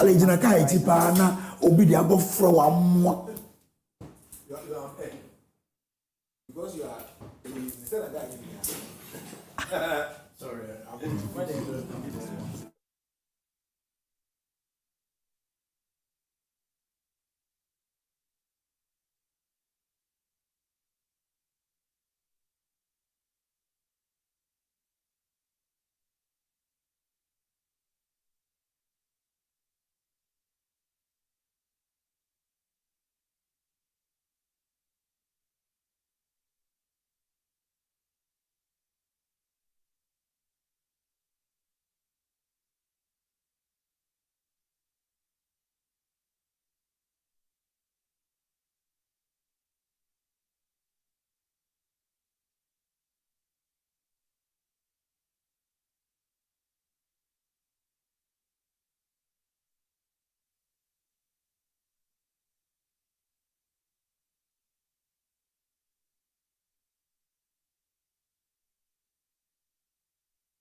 And every... Well, so that's the weather for today. Joining us this morning is Dr. Joshua Zato. Dr. Zato, the middle name, how do you say? Jebuntie. Jebuntie, what does it mean? Well, it is a fourth son named after the Jebuni god. Okay. Jebuni is one of the leading gods in northern Ghana. Okay, that's enough. It's a warrior god. It's used for war. It's used for peace. That is why the only one you have, the Gonjes have Jebuni, the Frefres have Jebuni, the Dagatis have Jebuni, the Silence have Jebuni. Thank you. That's enough. One of the most famous Jebunis has been Dr. Joshua, Jebuntie, you say? So this is Jebuntie, that means it's smaller than Jebuni, okay?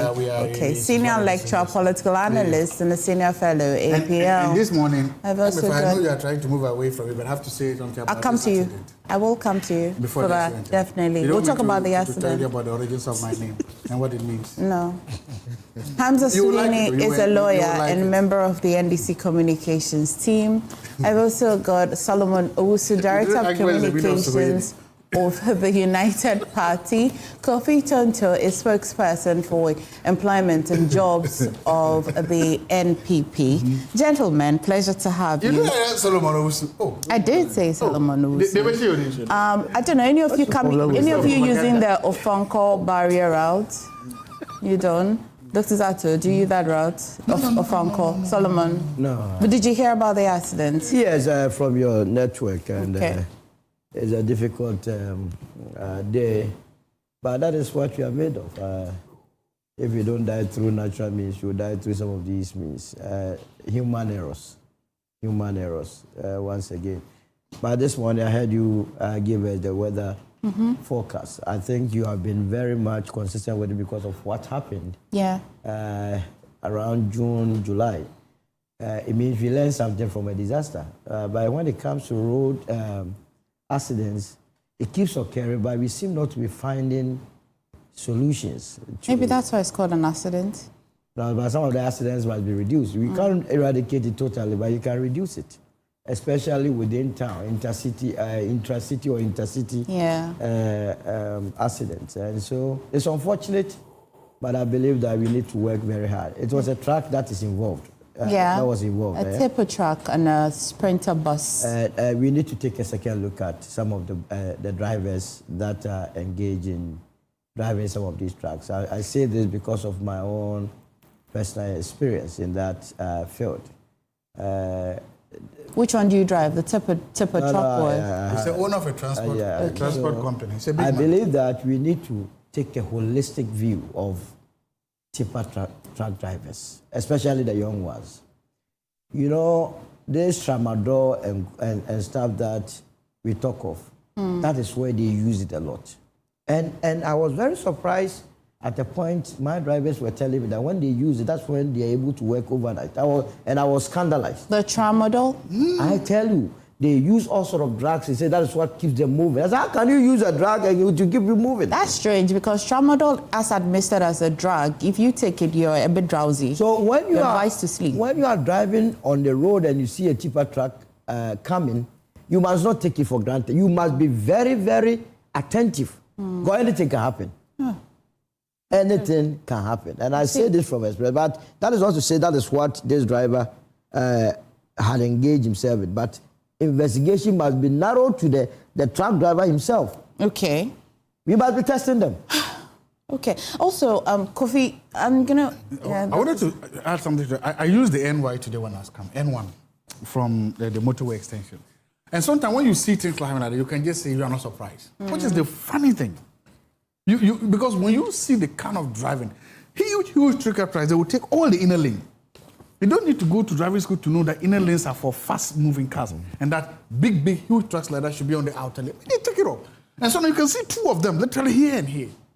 But there's something I'm seeing at the accident scene that is very amateurish, and I think the Ghana National Fire Service must work on it. If you look at civilians. This is a highway. The other side is a highway. Why haven't you cordoned off the whole place?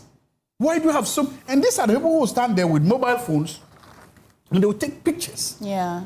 And before we realize, they flooded the whole of the social media with it, and then we start saying that. But you are treating an accident scene, which is also... It's possible there's a crime involved. And look at the civilians there. Look at the Ghana National Fire Service there. Why don't you change the cordon of that place, even if you want traffic to pass, and don't let the civilians that close to the place? And that is what will happen. Watch, before you realize, you will see the whole social media flooded with pictures of dead people, half dead people, body parts, and then we'll start blaming. But so Ghana National Fire Service, honestly, when you're looking at this accident, you have not covered yourself in glory this morning. We shouldn't be seeing this. It's not nice. Move them away like we see in other places. By now, this place is cordoned off. They are all moved away. Yes, so that the other side of the traffic can move along.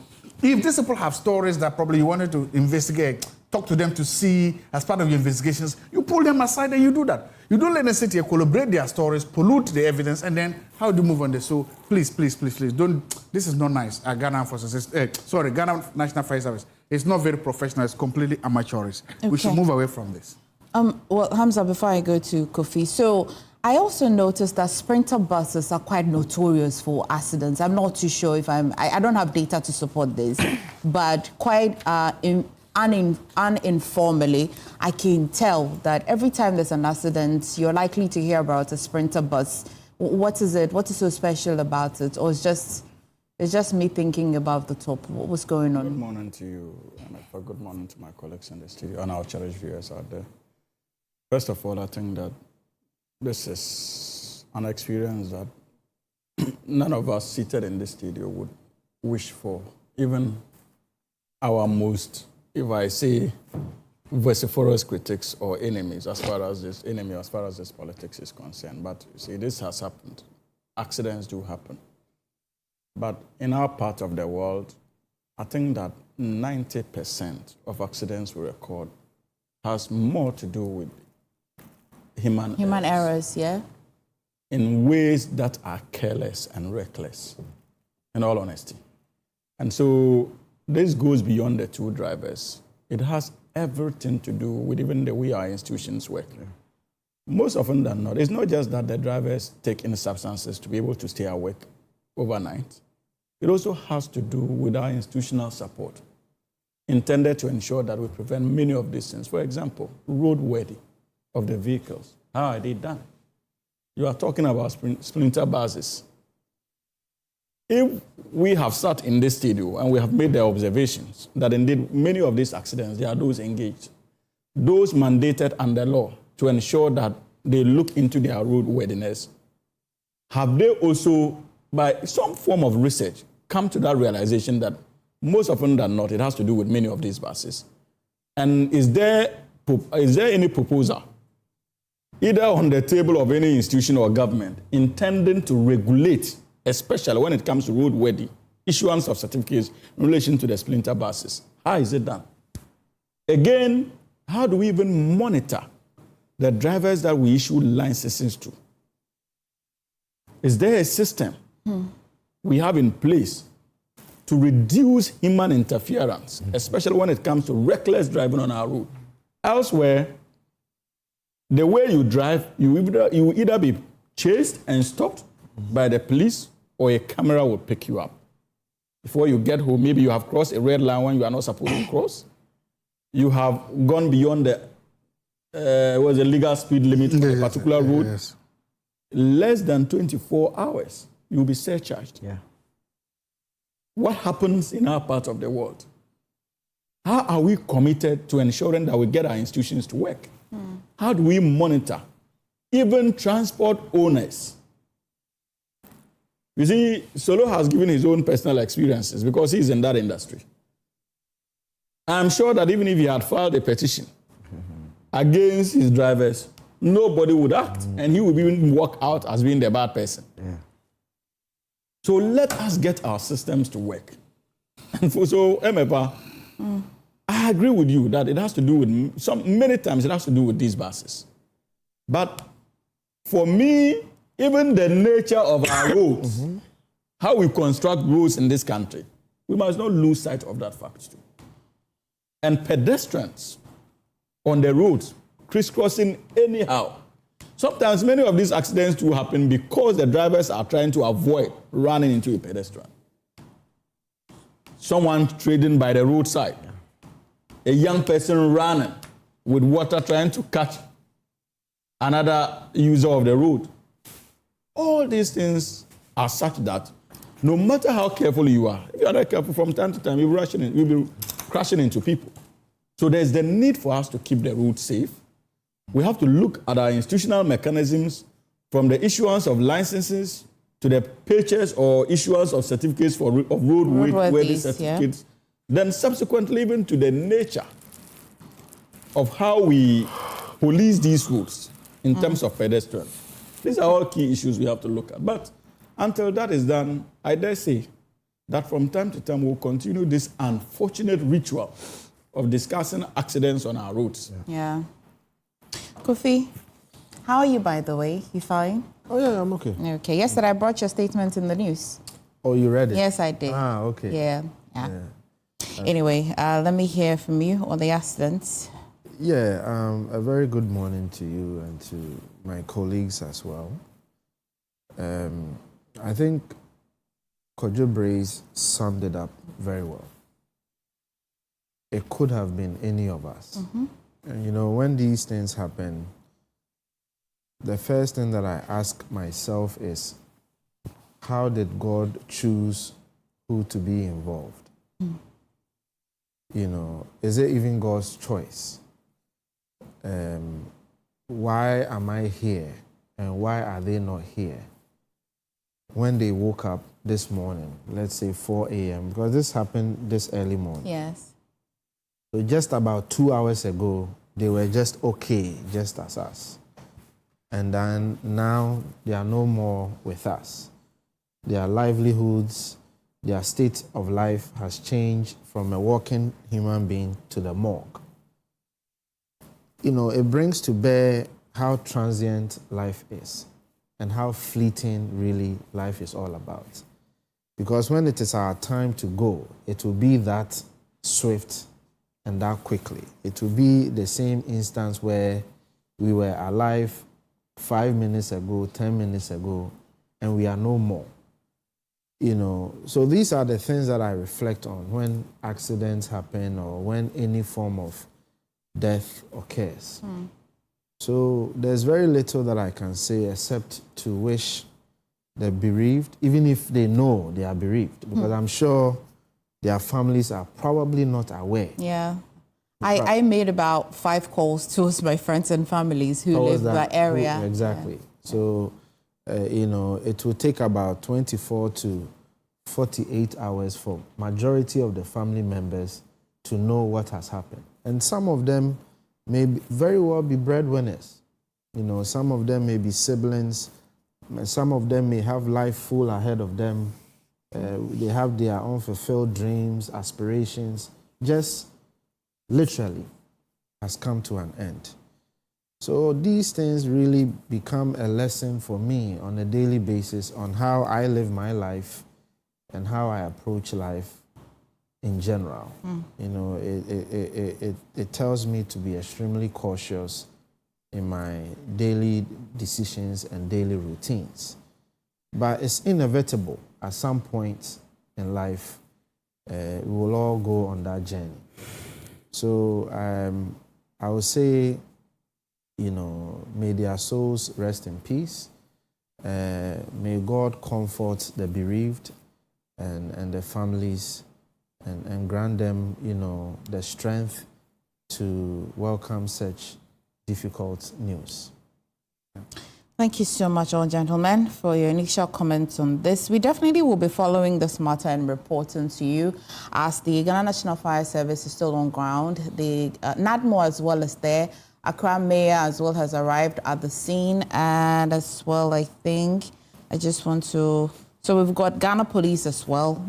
Almost all the important security agencies which will help calm the situation. Yeah, definitely there. So we shall be bringing you everything happening. Last week, I started with you, Solomon. So I'm going to start with Dr. Zato, my immediate left. Are you able to remember that you started with me last week? Yes, I do. I do. Then I have to begin to take a second look at you. You should. You haven't done that all this while. I'm quite disappointed. I thought because I share the same name with your wife, you've taken a second look at me already. Yeah, I see. Okay, let's start with you, Dr. Zato. Yesterday, a lot has happened. A lot has happened yesterday.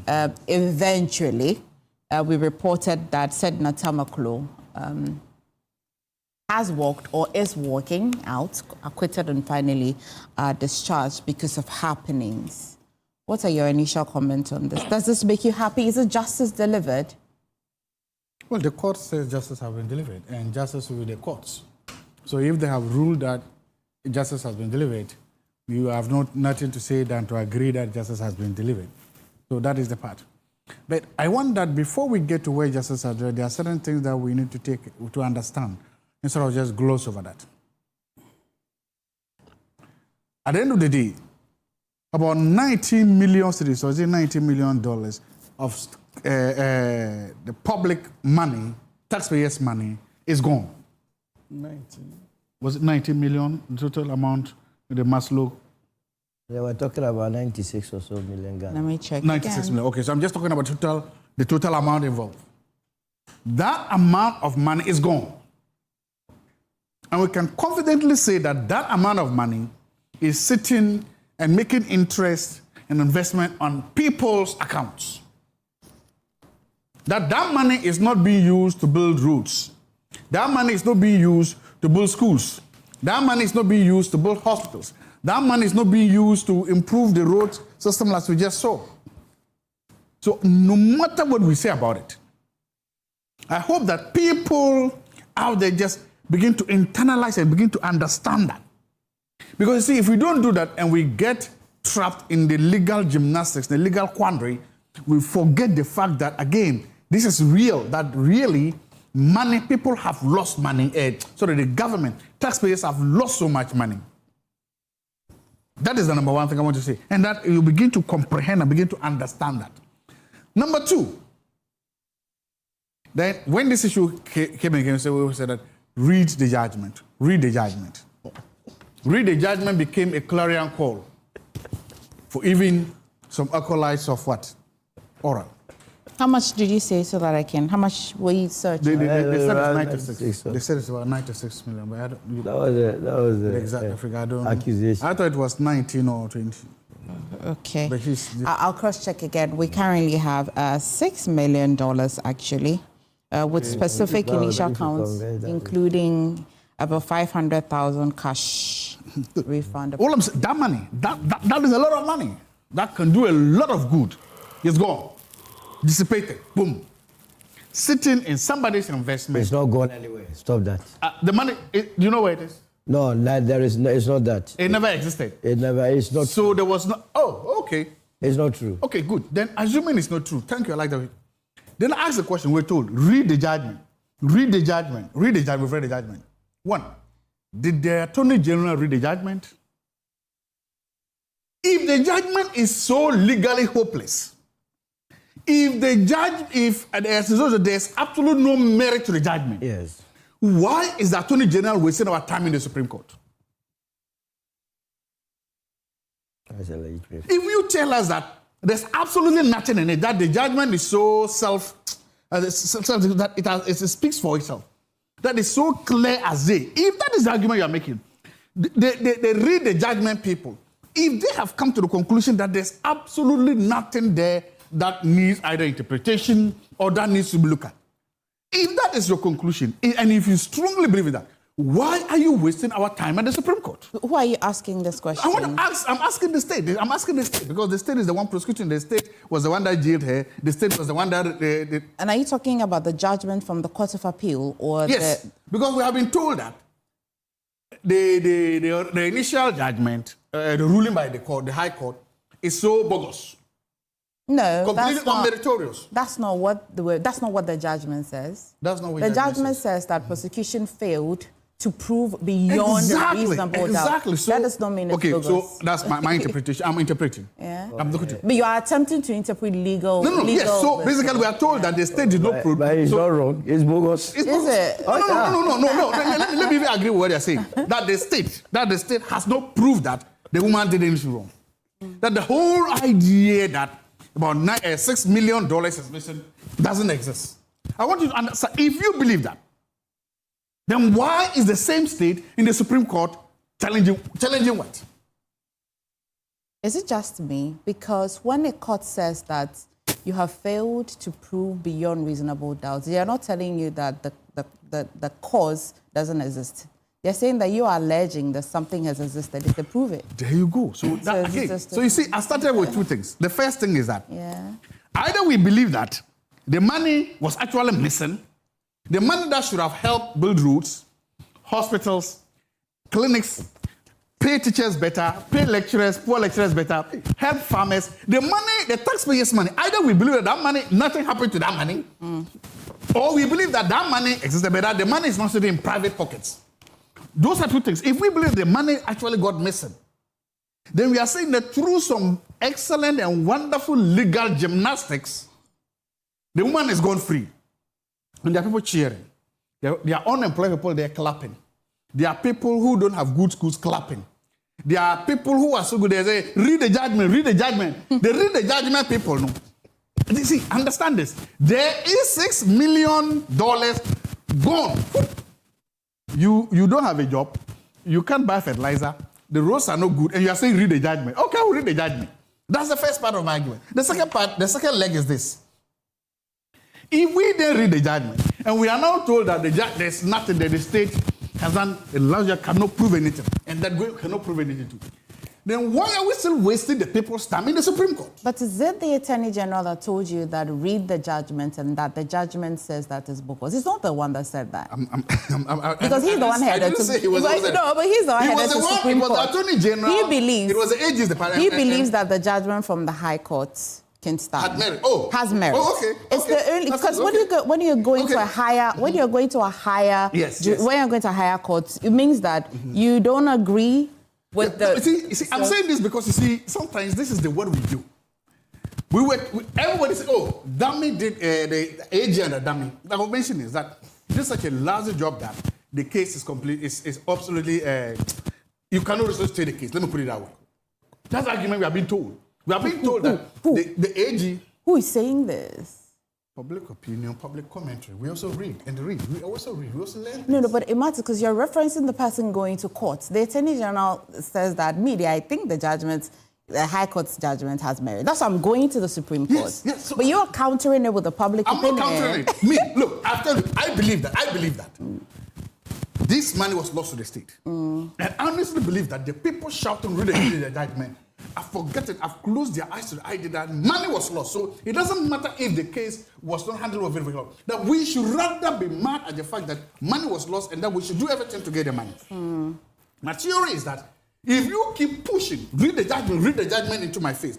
If you keep pontificating, read the judgment to my face, as this guy is going to do, and as Hamza Sohini is going to do, they're going to, good, we've forgotten that the money is lost. And secondly, we then say, if that way is true, it's this. Why are we in the Supreme Court? You're not hearing me. I'm hearing you. I am also saying that the Attorney General believes if he's headed to court. Yeah, see, listen, I hear you. Your two theories you've advanced. I've heard you. You say that some money is missing. It should have been used for something. People are inviting you to read the judgments, right? And the Attorney General says that it's because I want to find this money that is missing.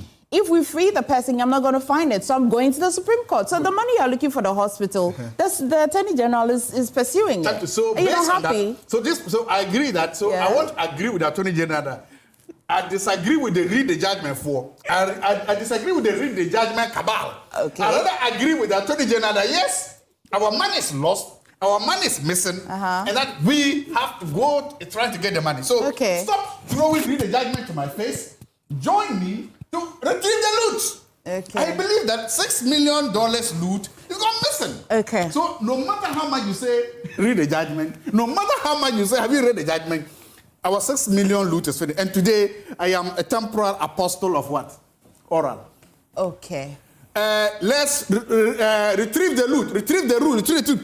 This $6 million loot must be retrieved. If we don't retrieve it, we have lost every moral judgment to say that we are going after people who steal public money. Okay. And that is the moral aspect of it. So please, whilst you are shouting that, because I make some point, and this is very important that we also understand.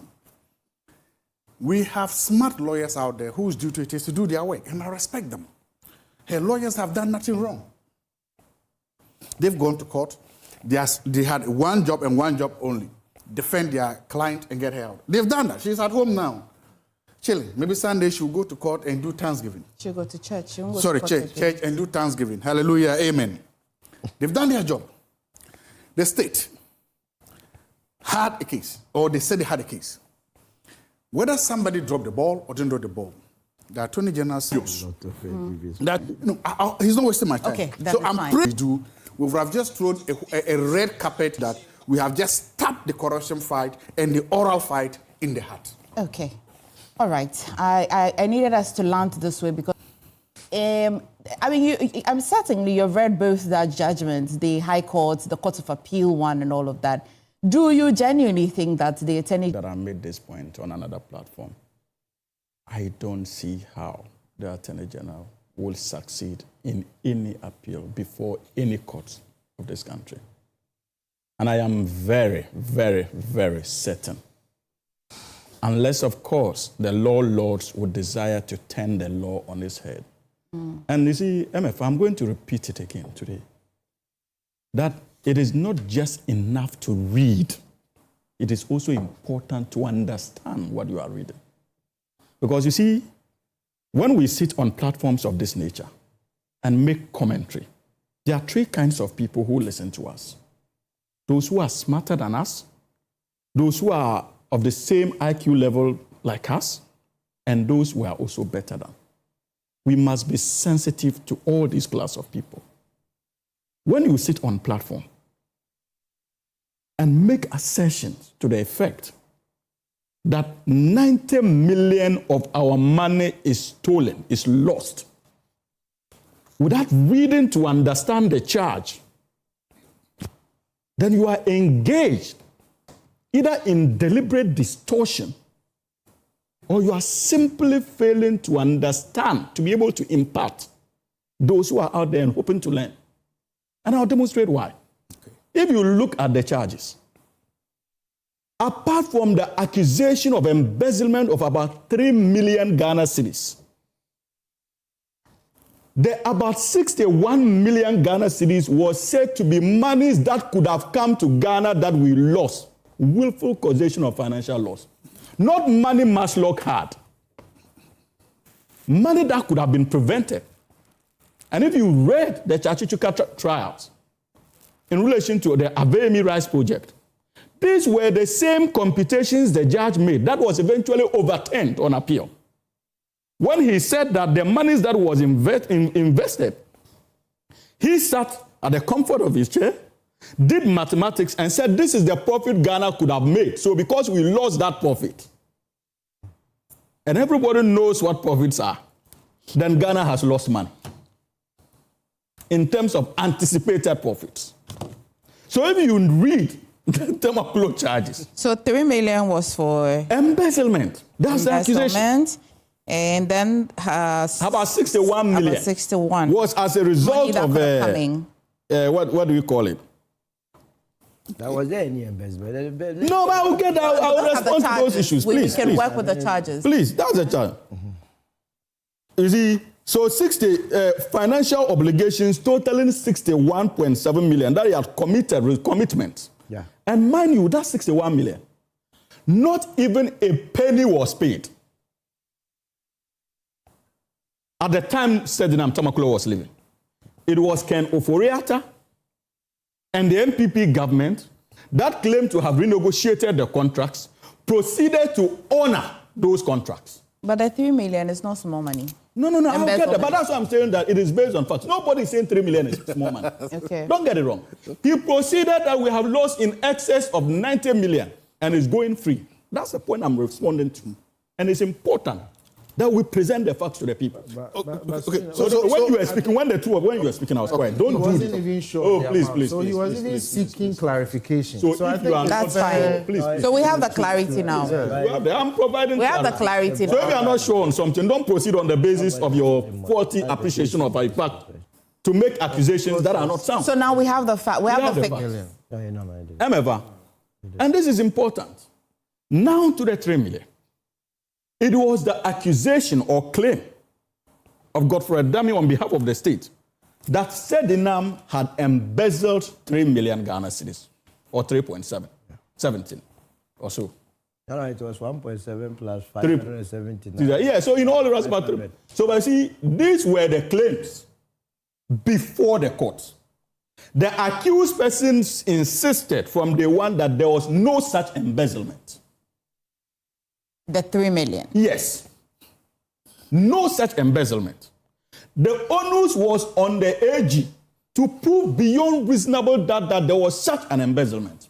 Now the Court of Appeal is saying that you turned the law upside down when you invited Sedina to demonstrate that indeed she had not embezzled money. When the Attorney General himself, the onus was on him to demonstrate beyond reasonable doubt that the woman had embezzled money. Yeah. And even the circumstances you were making references to, money is meant for Agbogboleshi women. Yeah. There were instances where the woman appeared and said that indeed we got money.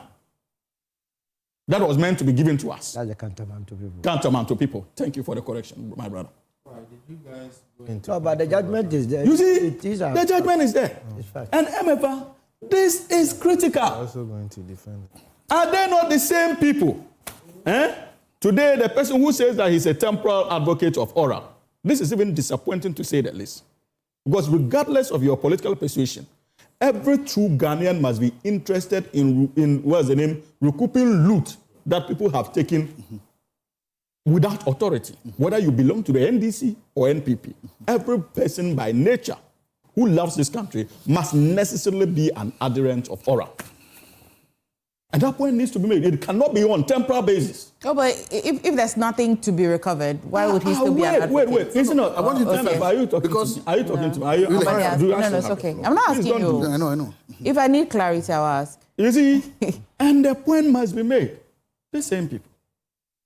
When the current Attorney General organized press conferences on my brother Hanan and that of that's Edibuahin and 2 allegations out there, what did they tell us? Didn't they tell us that these were mere allegations? And it doesn't mean that those things had happened. And that no court of competent jurisdiction had found them to be guilty of those accusations. They were right. And we told you then that they were right. That is why the Attorney General is in court.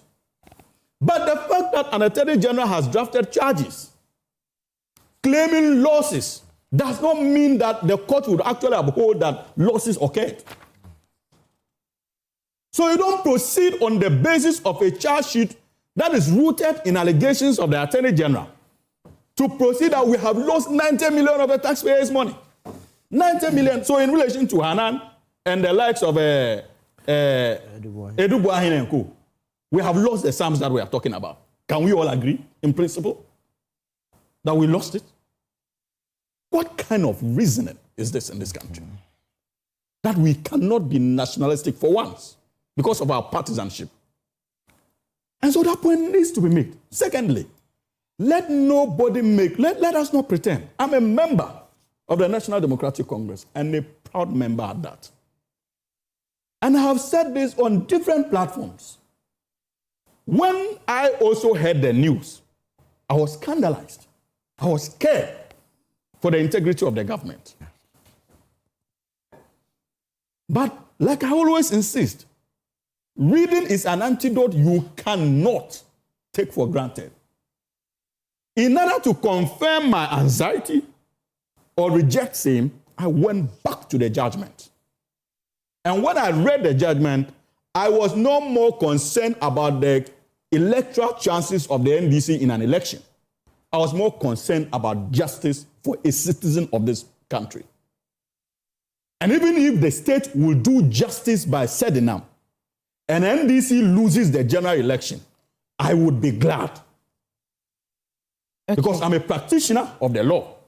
And I know what it means to take the freedom of an innocent Ghanaian.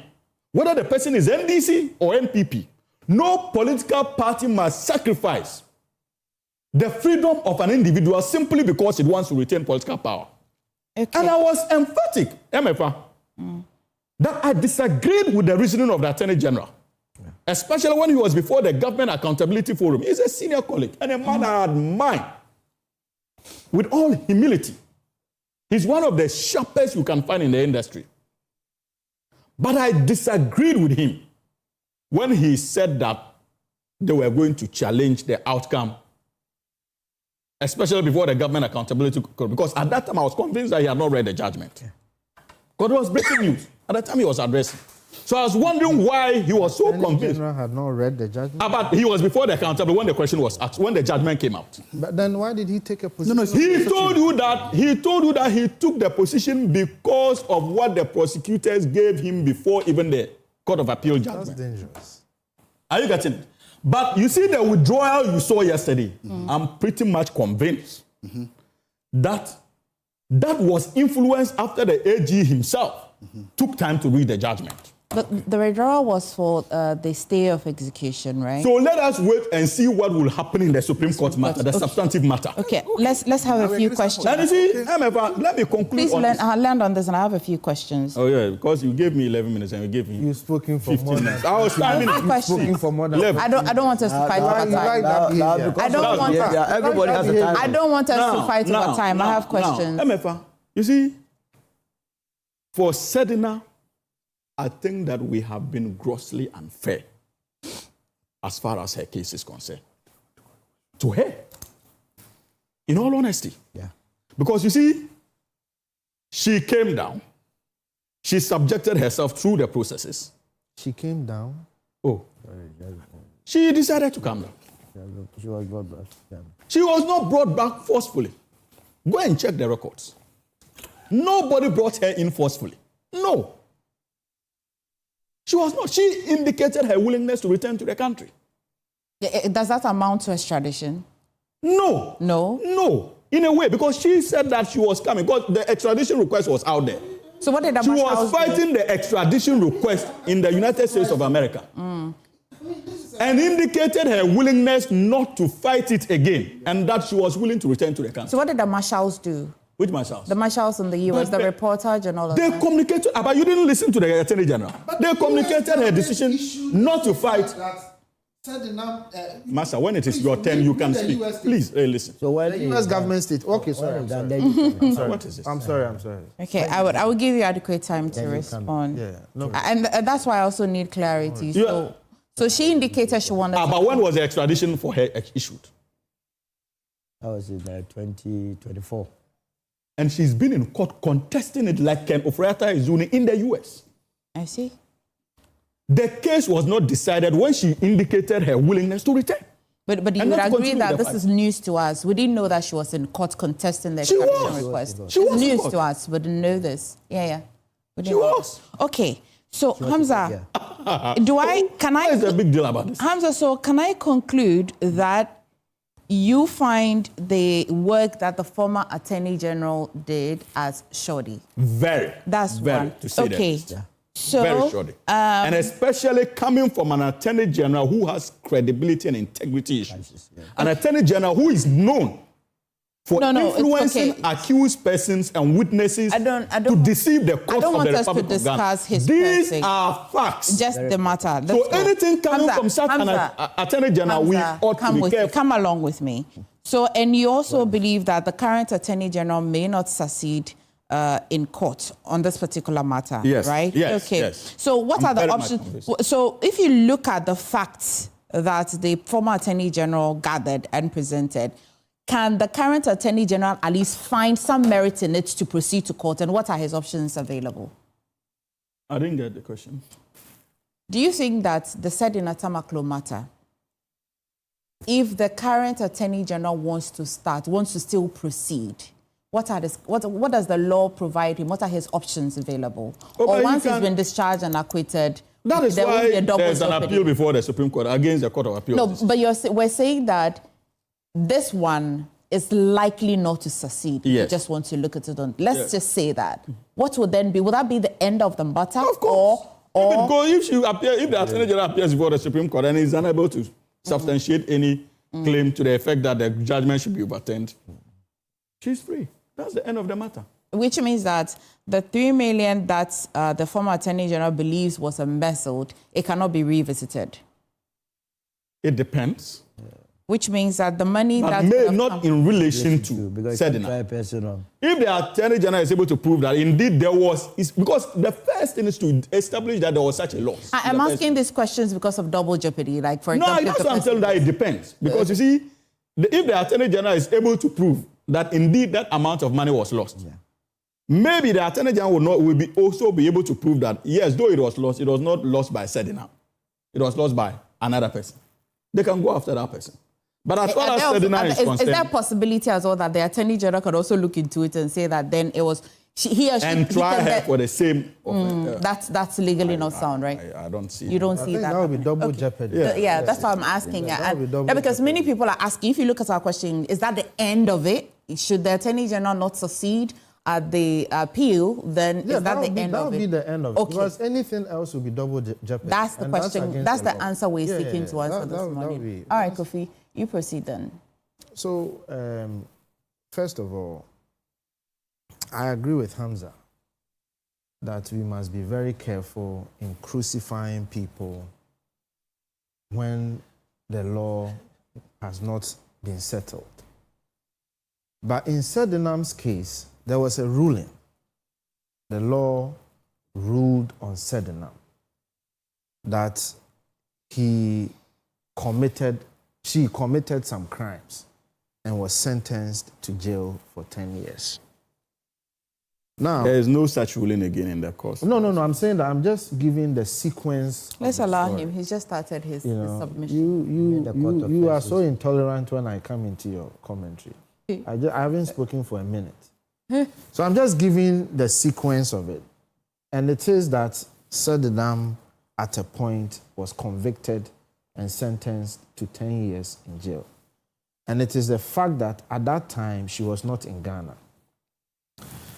Now, I just went online, and this is a story on June 9th, 2026. www.justice.gov. This is the U.S. government. And it says, U.S. extradites to Ghana former Ghanaian official convicted of stealing and misappropriating more than $6 million. So I think someone says $6 million somewhere. And this could have influenced that thing. And it says, on June 8th, the United States extradited Sedina Tamakloe-Attionu, also known as Sedina Sharon Christine Akolache, a Ghanaian citizen, to serve 10-year imprisonment. This is to say that Sedina was extradited. What is the... Why are you laughing? But Hamza, that's the understanding we all know. That what? At the time that she was convicted, that conviction was holding until it was overturned. No. So Emefa, just under a minute. This is important. What he has read. Yes. I told you that there was an extradition request for her since 2004. She was not coming, and the U.S. was not acting because she was contesting it. This statement hasn't told you that she was not contesting it. She stopped the contest and said, I want to come. So if she is coming, legally it is still extradition, but she came on her own volition. She stopped the contest. We're saying the same thing then. All right, Kofi, proceed. That's the point. Anyways, that information of she coming on her own, blah, blah, blah, what I have read to you did not say that she said, I'm coming on my own. That is information you are giving us. The U.S. government did not tell anyone that Sedinam said, I am coming on my own. If Sedinam wanted to come on her own, I am sure she could have just come. She couldn't have done that. Please. Because there was an extradition request. There was no way she could have just picked a ticket and come. It's not done. So we'll be factual. Are you done? Yes. Okay. So let the record reflect that Sedinam was extradited. Now,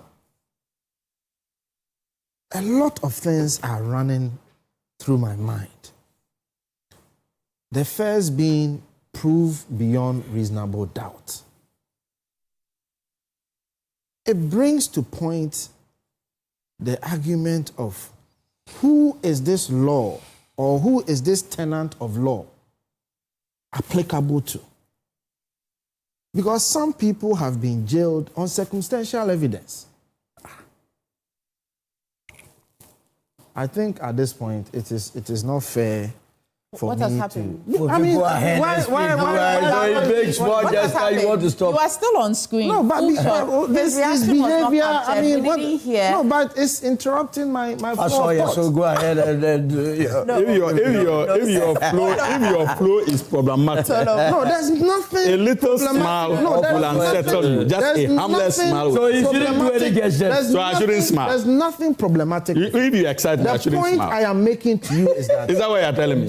If you excite me, I shouldn't smile. Just a few weeks ago, we were made to believe that someone could be jailed on circumstantial evidence and that the state does not necessarily have to prove beyond reasonable doubt. Just a few weeks ago, we were told. No, nobody told you that. Who told you? I didn't read that. The judgment didn't say that the state does not have to prove beyond reasonable doubt. If we are speaking even about in the using judgment, circumstantial evidence, you will prove beyond reasonable doubt. Circumstantial evidence is good law. Look. In criminal law, it's very good law. Look. You and Zato, you have to know why you are communicating to our audience. Proving, you see, MPP. You see, when we are having a discussion, let's not pretend that people didn't make commentary on those discussions and said certain things. But I'm trusting you not to present your matter based on people's commentaries. You're becoming an authority on my platform. So whatever you'd say will be based on what you've read, and I'll take it. That's what I'll run with, not the commentary. Do you understand what I mean? No. That is absolutely wrong. Then you would have See, to let me know when we come here to speak, as much as we speak on authority, on legal authority, not just legal authority. We of course all other authorities. We also have a right to interpret what other people and what political parties have said, and what other commentaries people have made. All I'm saying, and we are no, Kofi, all I'm saying is that when you are what I'm saying is that because you started off with somebody was convicted based on circumstantial evidence. What she did was invited me into the ruling because she said there was a ruling. No. You see, what I said, that someone was convicted on circumstantial evidence. Yes. And then I said, some people said. Okay. So I am That's the part I didn't catch. Okay, then you didn't catch that. So I'm not even questioning the decision of the law. Okay. I am questioning how some people interpreted the law and at that point made arguments. A political party, a political grouping made argument that, look, circumstantial evidence is enough. You don't necessarily have to go beyond reasonable doubt. Nobody made that. Maybe you didn't. But look, are you the only person? I don't have to tell you anybody. I don't have. Why do you always sit on such a serious platform and make assertions that you can't substantiate? Emefa. If I were the one who made such remarks, you would have wanted. No, but evidence. I did. No, but I asked. Tell us the person who sat on radio or TV and said that circumstantial evidence you don't need to prove beyond reasonable doubt. You can't make demands because you both were here. You saw me say that. Is he proceeding based on the judgment? He said yes, but he also says that when he's coming, he definitely will make comments on what. I don't have a problem with that, but he should tell us the source. So don't distract him. Let him make the point. Or proceed without substantiating an accusation against my party. But he's not done. Did he mention? And our communicators. Did he mention NDC? Yes, he did. Mention NDC? He did. You see. But let's hear him. Let him land first. You never know. Let him land first. Don't distract him. I'm not disrupting him. You cannot make allegations you can't substantiate. No, but he's not landed. Why? He's not landed. He's not finished. Yes, but I'm doing your work because you should ask him to substantiate. Don't you want him to get away with it. Don't do my work. Don't do my work for me. You see, Emefa. Yep. Suhini has the tendency of always making a comment that there is a certain platform that when some people come on that platform, they make certain comments as if to suggest that some people are not qualified to sit on a platform. And I think this platform has a qualification, needs to take a decision on that. If Suhini thinks that he's the smartest person to sit on this platform, he can come and sit here alone.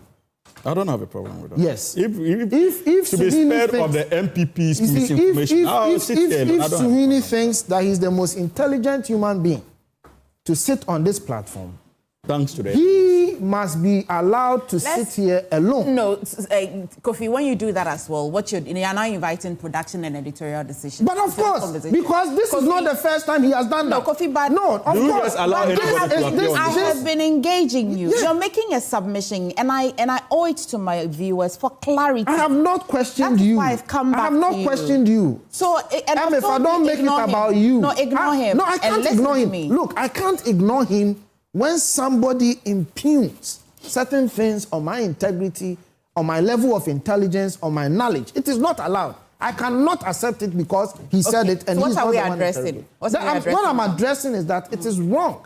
You may disagree with me. You may say that what I'm saying is incorrect. No problem. But you have to take the platform serious. There's nothing wrong with me telling you to take the platform serious. Disagree with him. We know why he's there. What is serious about what you have done here? Oh, what have you done that is serious here? An allegation. What have you done that is serious here? What you have lied on live TV. I have not lied. I am telling you, sir, you give us one person who said that on radio, you see, I don't respond. This is not what will bring you. I don't respond to you. Hamza, I don't respond to you. Hamza, I have told you not to comment until I've invited you.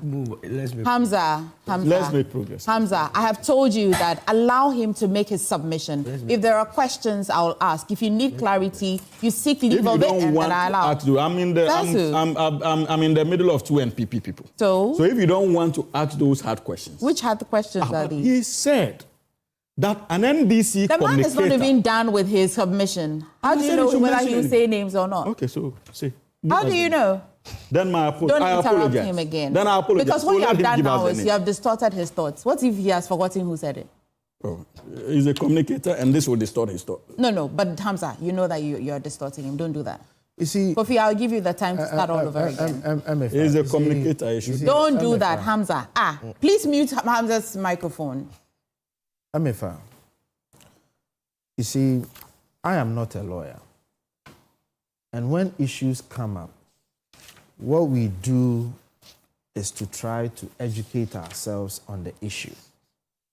Where we need legal opinion and legal advice, we go for same. At least the knowledge I acquired in that process when that issue came up was that in the event where there are two people saying or making commentary, and the accused versus the other person, and there isn't enough evidence to suggest that indeed this is the evidence that the accused has done this, and there is circumstantial evidence, usually it goes in favor of the accused. But in Wuntumi's case, it didn't. Okay, in Wuntumi's case, it didn't. So as part of the discussion, when we go on platforms, various platforms, and we have discussions, we raise these things. People will argue with you that that is not the case. So when I come here to sit and I say that we've had these discussions and people have countered our arguments that they are not the same, and you say, tell me somebody. That is you telling me that I must immediately remember the 20 or 30 interviews that I have done and give you a name. You'd agree that you and I have actually solved this problem? No. You just fell for the distraction. No, I've not fell for a distraction. So I'm just coming back to the point. The general argument that I'm making is this. There is a perception by many that this whole case was not going to go anywhere. There is a perception by many that at some point it was going to get here, that Sedina is going to be freed one way or the other. People have held that perception for a long time. And people believe that, of course, the government cannot just tell Sedina to go home. That over time there will be legal, some degree of gymnastics, and at some point the ultimate will be that she is free. People have held this perception. And I was only making the point that when issues come up, how you behave and how you conduct yourself hold true these perceptions or not. For me as an MPP person, of course, if an issue comes up, I want to be fair and listen to the facts of the issue. But if a political party over a period of time, if a government over a period of time proves that when it has to do with people related to us, somehow those people find themselves in a better position than the others, I have every right to have suspicion about what is happening. I have every right to have suspicion about what is happening. Now, Jato raised a very good point, and we hope to get more information about it. When the issue came up, there was this whole argument of, have you read the report? Have you read the case? Have you read the ruling? Somehow, the state then comes out and says, we are challenging the case. So it begs a very valuable question that people who claim to have read the report seem to be at a contradictory position with the state. Now today, the state is saying that they are dropping the issue and they are proceeding to the Supreme Court. For me, as a Ghanaian, I would wait for what the final ruling would be. But I can tell you that I am not entirely confident in what the state is going to do. I believe that this is just one of the many things that this government and the Attorney General is doing to ultimately free the person. And I have absolutely no confidence in what is happening. That is my take on the whole issue. Thank you. Solomon? Emefa, let me greet you and greet your co-panelists and say that this morning our brother Dr. Zato and Kofi-Addo have done a great deal of disservice to your viewers and to the people of this country by discussing a subject matter that borders on someone's fundamental human rights without paying attention to what the court itself said. Because listening to them, it gives you the impression that they have not read a single page of the ruling. And to that extent, it's so dangerous for our development as a country. You have heard Kofi, Solomon. Kofi says that he has every right to proceed with the perception that this will happen one way or the other. I don't have a problem with what he's I don't think you need to remind the people whether or not he's read it or not. No. You need to read it. I mean, it should be mandatory. You are discussing, what are we discussing today? What are we discussing this morning? We are discussing a court ruling. And how can you make commentaries on a ruling that you have not read? So this one is not negotiable. You don't have to come here. You should have even told the host that, look, I have not read it. Have you heard Kofi on this platform say yes? Have you read it? Don't ask questions, Solomon. Don't ask questions. You see, Emefa, and this is the thing that is becoming trendy between these two people. The continuous attempt to suggest that people are not intelligent enough to... Nobody has said that. I take a great... That's what How would I say that to you? That's what you're saying. I am only making reference to the fact That's what you're saying. You have not read it. How do you know I've not read it? You would understand the document. You decided not to read it. And how is that my fault? Solomon, hold on. Remember, Hamza said if that. I have read the document, I am supposed to understand it the same way you understand it. You are making reference to the document. I'm supposed to understand it the same way you understand it. It is different when you are reading, and as well whether you are understanding it. So it's not just about reading. The gentleman Kofi-Addo has not read it. No, neither has he understood it. In fact, he has not read it a single page. He has not. In fact, not only have I read it. We are not here to play the emotional card. No. Please. You have not been invited in the conversation yet. Please. Hamza, but don't play the emotional card. So why are you allowing this invitation? I'm not allowing. You invited an area. I have not invited anybody. If I have the impression that I'm invited, I have withdrawn my invitation. I have withdrawn it. So let's make progress. But you can proceed without suggesting that somebody's read it or not. All because right. the person must have read it. You don't think they should understand it the way you understand it. Kofi, this is so absurd. I'll deal with this. How is this absurd? How is it absurd? How is it absurd? How is an upset Everything and he's doing is insult absurd. to you? How? Everything he's doing. Everything he's doing, Don't worry. including you. Don't worry. Everything he's doing. It's Emefa, absurd. Yes. Time is precious. I will not allow Kofi to Let's know deal- what he let's wants deal to with do. it. Let's I will go. not allow that. I know my brother is also warming up. Kofi what? Kofi Tonto. The name is Tonto. Oh, Tonto. This is a matter that not a Pessoa went to Sedina Tamakloe. And you see, I have been advising Sedina that she must act, as a matter of fact, sue the state for malicious prosecution. I agree. She has to. I agree. She has to entirely clear her name for the wrong that was done to her. I mean, all of it, some of us, I don't know whether it's all about some of it, and me in particular, I was also very furious when I heard the discharge and acquittal until I read the judgment. Emefa, how on earth would you say that somebody must go to prison? Emefa, you should, you see. So Kofi, you were angry. No, you see, what's the challenge? you were angry until you read the judgment. Yes. You see, you're allowing him. Had you read the initial judgment? You see the difference? Yeah. Had you read the initial I judgment? hadn't. So why were you angry? Because I'm coming to... On what basis were you angry? I'm if you going had to not read the explain- initial I'm going to explain to you. You see how you have, defeated your own logic. You have defeated your own logic. So you hadn't read the initial. But you are doing exactly what you don't want to be done. I'm doing it to him because he's a hypocrite. intentional. You see, you had not read the initial argument. Yet you had a position on the initial argument. So Yet you had a position on the initial argument. Let me tell you something. You see, this guy. You know why? You know why I was angry? Why?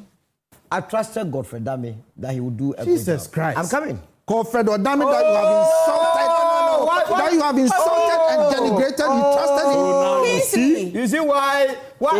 Emefa. Why they Kofi, now don't you do see. this. No, You see you are we being all know. unfair. No. Hamza, please. Kofi, I've Oh, been you see calling you you to sit order. down, sit down. Kofi, don't do It's that. deliberate. Kofi, But understand don't this do game that. very Why are well. you surprised? Because this man used to be in the NPP. And so if Absolutely. he says he This believed guy. Godfrey Dami Yes. at the time, why is it strange? I believed that. No, at the time. When At was- the time he was not in NPP. 2024, he was not No, that's in when the NPP. conviction was 2024. secured. No, at the time that the Because I was in the MPP. even No, in he left. 2024. He Thank God. left Thank before. God. Yes. I left At the time the ruling was When you started the case, that was about the ruling. 2024. And he's That not was talking about the 2024. ruling. He's talking about the work what of of Fred Dami Dami did did. before we got the The work ruling. ended in 2024. He's not talking about what ended. He's talking about facts and evidence. But that why was are you even allowing provided. to interject? What No, mattered because was he- the final work. No, but that's not what he's talking about. So He's talking about the work of the Don't prosecution. trust this guy. Don't trust Why this would guy. I not trust him but trust This you? guy. But why would Look, I have the same level of trust for all of you? Please Don't interject anymore. You have been Solomon, exposed. let's go. Who is going to be exposed this You have been exposed. Solomon, please proceed. You hadn't read Kofi, the- also mute Kofi's microphone. Okay, I won't talk. So what I'm saying is that when I read the judgment, I realized that Sedina did not need to spend even 1 second behind any bars. We have just been unfair to that woman. She has been destroyed for nothing. Because if I go and sign a contract to supply 350 vehicles to GPRTU on behalf of Masok, and remember, let's put it in perspective. It was not as though Sedina woke up one day and said that looking at events, GPRTU needed 350 vehicles, so I am going to procure it for GPRTU. What happened was that GPRTU went to the presidency, spoke to the president, the need to be given vehicles so that they could work and pay. Now, based on that request from GPRTU, the presidency or the president asked Maslow to do everything possible to help GPRTU in getting these vehicles. Now, what happened beyond then was that it was GPRTU itself that, nominated their own vendor. They nominated the Mark Autos that we prefer to buy these vehicles from this vendor. Based on that, they negotiated. And on the 6th of December 2016, Sedina, on behalf of Maslow, signed the contract for the supply of 350 vehicles. I mean, 150 of them being Chevy Aveo, 100 being Chevy Sparklight, and then 100 being Suzuki buses. 7 December 2016, the Ghanaian booted the NDC out and the NPP came into office. When the NPP came, they said they went for renegotiation. Now, the initial amount was 62,239,750,000. The NPP came, in spite of all the hula baloo, Sika and Co. negotiated and said they reduced it by 700,000 cedis. Listen to it, too. What it means is that the 350 vehicles, each one of them, they reduced it by 2,000 cedis. Fair deal, you have saved the country some money. Now, you went ahead and then made payment to Mark Otus. So, were you in prison Sedina for signing the contract or for what? Now, if that was the case, then Sika must be behind bars today. If by signing, a mere signing of a contract meant you have committed a crime, then Sika must be behind bars. You know why?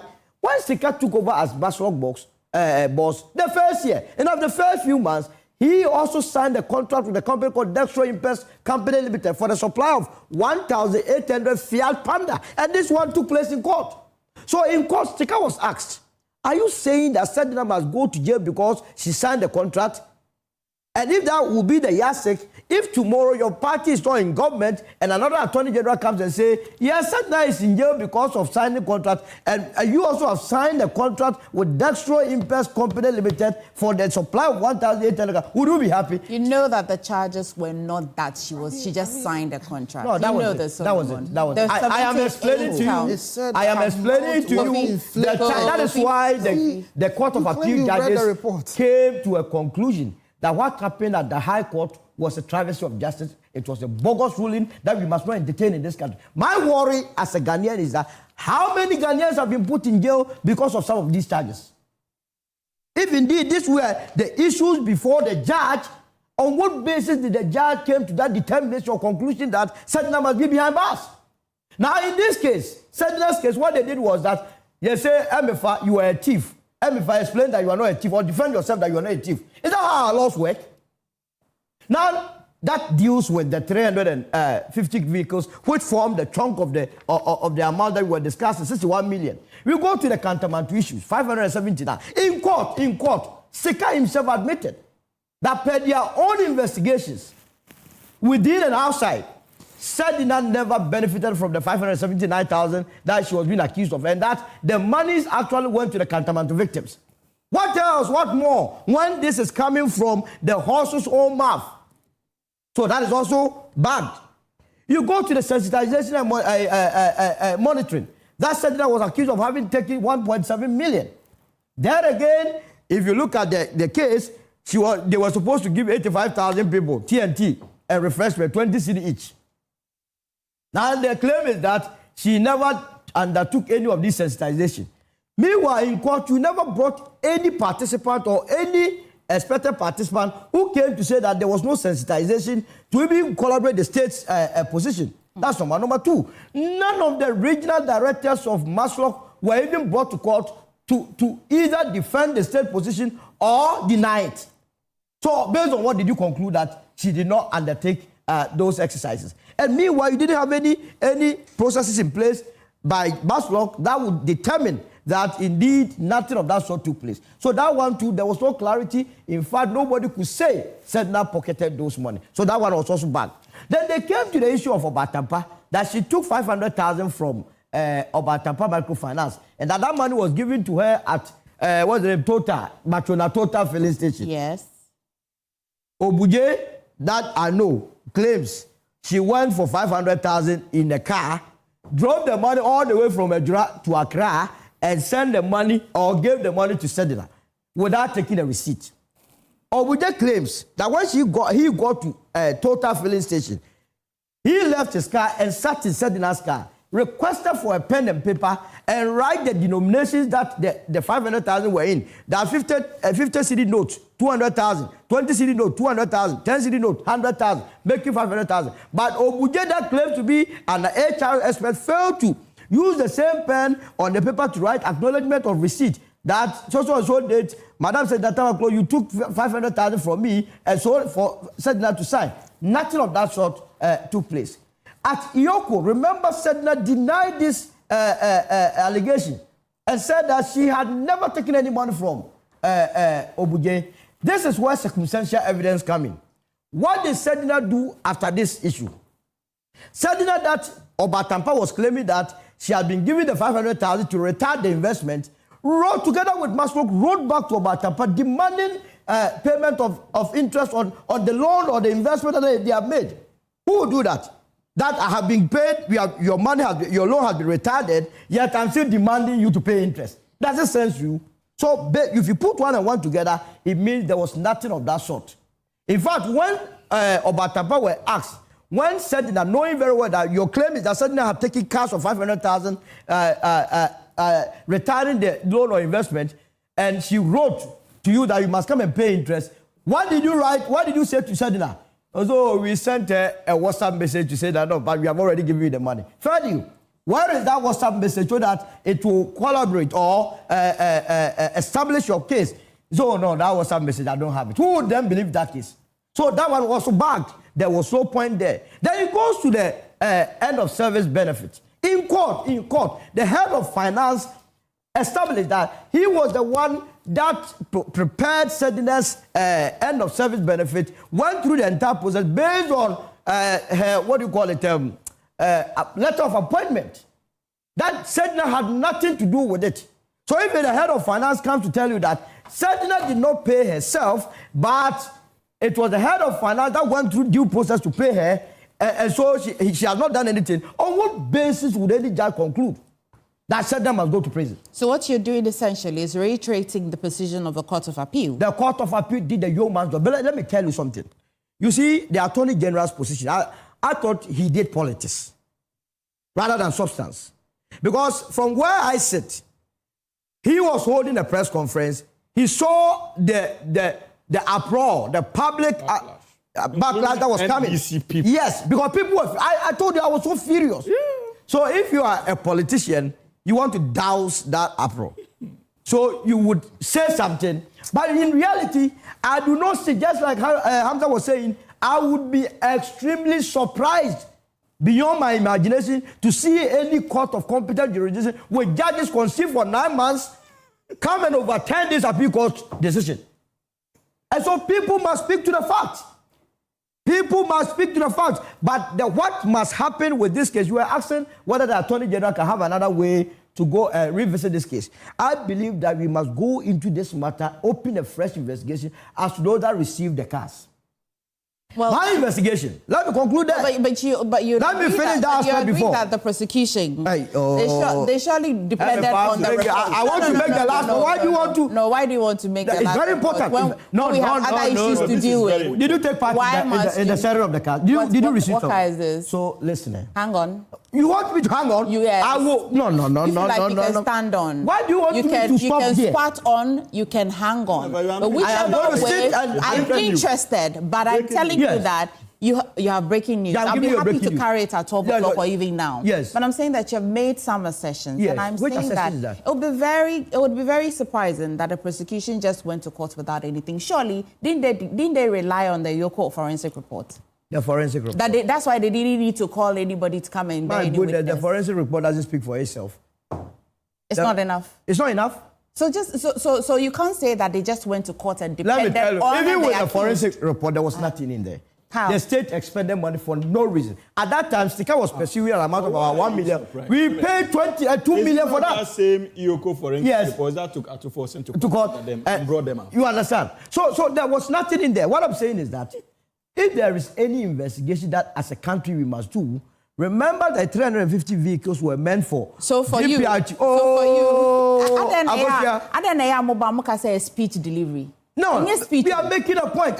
You hear me? No, I will say it. No, Miss, you hear me? No, say me. But why is that when I get to that point, you want to get? No, we'll get it. Just make it as your point, and I'll allow you to make it. So but I'm saying that you're moving away from others that it's just clicking that I need clarity. Okay. In other words, I should conclude, say, forensic report tonight, Yoko did no. It was nothing. It was nothing at all. It has no substance. No, so that is what the Court of Appeal is saying, because it was part of the evidence in court. And the Court of Appeal says that there was nothing in there. And you must go by, when the High Court convicted her, didn't you agree? Why are you saying that the Court of Appeal, you don't want to work with it? And the Court of Appeal's work is so cogent that it bastardizes what the judge did at the High Court. And I support it in total. You understand? Because there is nothing in the judgment, especially the Q&A. And I have all the Q&As here that took place in court. That suggests that there was no way Sedina. I mean, what made some of us furious was the fact that in spite of this blatant unseriousness, Sedina left the shores of this country. That was what gave credence to this whole belief that she had a case to answer. Either than that, the records, what is on record, does not suggest so. But my point is that those 350 vehicles that was meant for GPRTU, we must investigate where the Chevy Avios and the Chevy smugglers went to. I know for a fact that party apparatchiks within the MPP, they shared it among themselves. You have shared vehicles meant for GPRTU. You want somebody to be in jail, and indeed Sedina has been in jail for almost 2 or 3 weeks. Can you name one? Let me say. Can you name? I'm naming it for you. Mention their name. This is court. No. Mention their name. I'm mentioning it. This is court. Mention the MPP people name. This is court. Where? This is what took place in court. Listen, is that your name? Whilst you're naming, Hamza, so I have a copy of the United States District Court. What is that going to do? The district court. What is that going to do in this matter? No, because I needed clarity. Which one is the clarity? Because for over the weeks when we were reporting, I didn't report to our viewers that Sedina herself submitted herself. I know for a fact that she was extradited. Mm-hmm.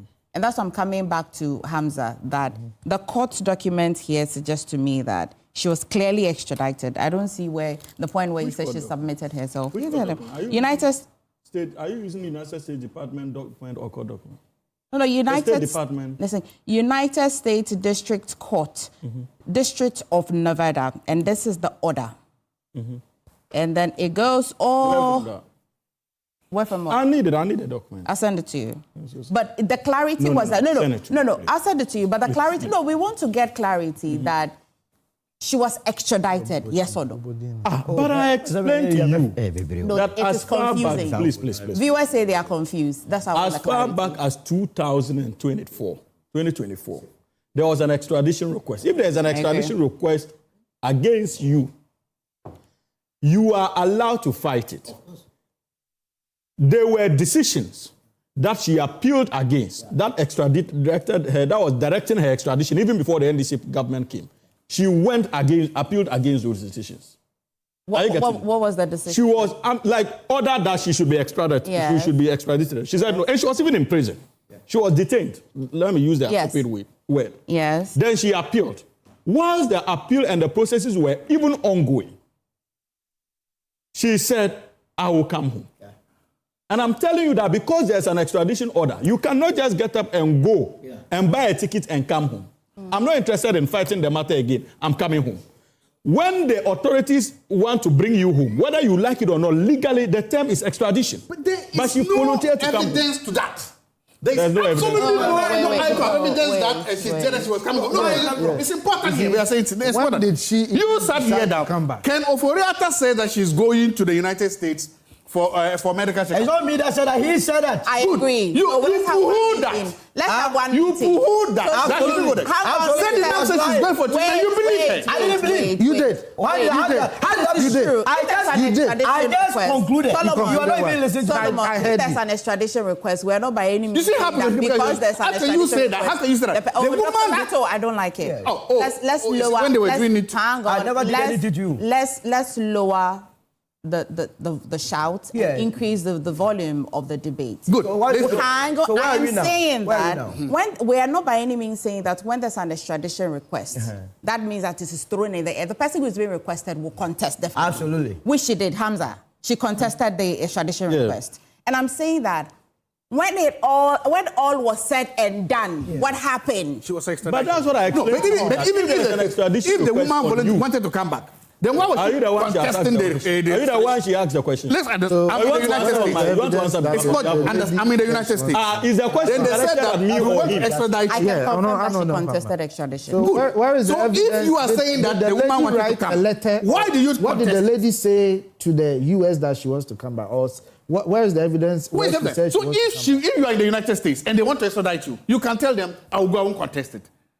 But if you contested me, you didn't want to leave. Do you know what the I'm fact seeking that to you do? contested remained that you never wanted to come back. Do you know what I'm seeking But to do? we are moving beyond that. By the end of this conversation, I just want... It's about shouting and screaming. If not, it's about shouting. That is it. The substance is that, okay, this whole thing is a charade. Solomon. The whole thing is that this thing is a charade. You brought the woman back to free her. You've done that. Oh, Dr. Zato, I don't like the shout. No, but it has to be done. Let's have a clean argument. What I am saying is that I want to find out. No, I'm not wanting to. I want clarity from my audience. You're sitting down here, you bring a woman, you free her, you are saying we are trying to let our viewers understand. Yes. Because there was a bit of not clarity as to whether the woman was extradited or she willingly wanted to come. Hamza went on to say that, listen, even if you were extradited and you willingly even want to come, you can't just get up and buy that is clear. Because when you throw it in that the person was willing to come, it sort of waters down the extradition. That's why. That's the clarity. If you are willing to come, why contest the extradition? So why contest? You see, you want to come, they say come. Why challenge it? Why fight? Why we are discussing? Okay. On what date? Show me any evidence that says that she wrote and said she wanted to come back. Listen. You see, tell me that. Give me an argument, a letter that says that. And I'll repeat this again. No, repeat. We'll repeat it. Yes. It's about substance. Emefa. Yes, and yes, what's the substance here? The decision. Yes. Whether she wanted to come or not, like Solo has said, we've gone past that stage. No, we haven't. That is the crux of the game. We haven't gone beyond that. We haven't gone beyond that.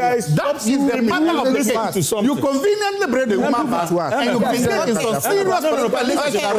You send the woman. We have gone past this. We have you and that the woman ran away from the judge system. There's no contention. Yes. So if you are a follower of events, no. You are not following if you understand what we are talking about, you know that we have gone past that. We haven't gone beyond that. Because she even absconded in the first place.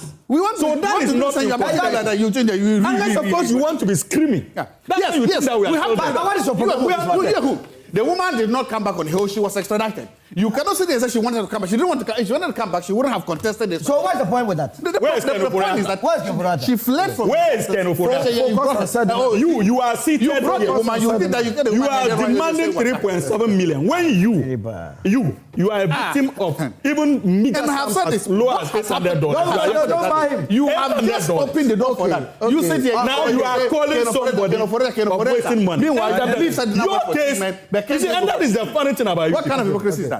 What is okay? What is okay? Is it not a fact that the organization you were part with, the embassy, you guys applied resources that you cannot afford? Hamza is a lawyer and he can find this document. Case number 225 MG 00861. No. I'm trying to say. No, but you said you afforded it to me. Have you forwarded it? Afforded. I'm saying that she contested her extradition. She lost the argument and she was extradited. That's it. So she don't want to come back. That's the conclusion. I disagree. Finish your point. He has said something about me. But I was finished in relations to the embassy, and I think it is right for me to talk about. So you even wrote a statement. No. Let me make my point. You are not interested in asking me the question. But why don't you want to share the document? I'm sending it to you. No. I'm sending it to you. Why would I come up with it? If you want to go and they say go, why challenge it? I in any way say that you don't have the extradition But in the order. first place, she absconded from the country. Exactly. We have made that point here. And we have made that point here. That is what we even said that was our difficulty. So this appeal, that the withdrawal that the Attorney General did yesterday in relation to the stay of execution, what is your understanding of that? It was not the same Attorney General who filed the stay of execution and proceeded to withdraw. What was the communication to you? That means he's no more interested in what? It has nothing. So if the lady does the same and says, okay, so that is what I'm saying. All that Attorney General doing is just political charade.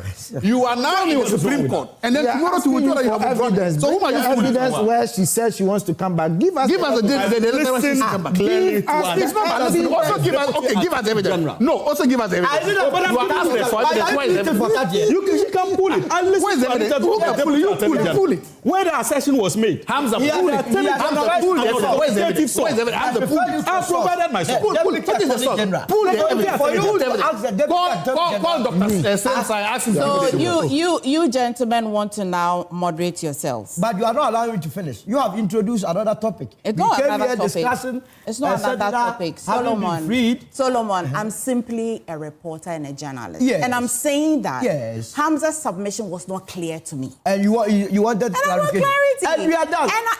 So progress. Let's make progress. You and I'm saying that. So I forwarded the document. Have you heard him? He said, we don't decide, it's done. You don't concentrate on this aspect. I gave you the time to land. You're still talking about others. Land and let's make progress. In London, I believe that our judiciary and every attorney general that comes to lead this country must note that he is the attorney general and minister of justice.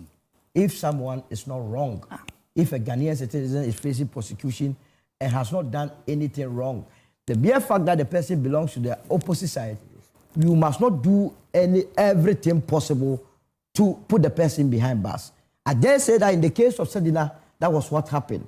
And I believe that Godfrey Dame did a great deal of disservice to this country. Not that alone, a litany of cases. You remember that Akufo-Addo's case? Why didn't we hear? And I believe that that issue with the General Legal Council that has established a prima facie must be pursued to its logical conclusion. We cannot be having attorney generals in this country who will be doing connection behind scenes to get people into trouble. It must not happen in this country. Kwame Owusu-Danso says good morning to you and Hamza. Kwame Owusu-Danso? Yes. Is he still having a rasta?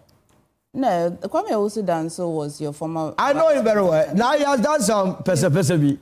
It's lovely. My goodness. He says good morning to you and Hamza. Anyway, we're ending, so just you needed to... So Hamza just made a comment. That what? This whole that I was at the embassy and we misapplied monies. And I took a meager sum of $800. I saw him saying the Auditor General's report. No, hold on. The Auditor General didn't say that. He mentioned your name. So, can I talk, please? Yes. Emefa, the Auditor General in the report identified individuals of interest that he wants to investigate. My name was not part of it. That is true.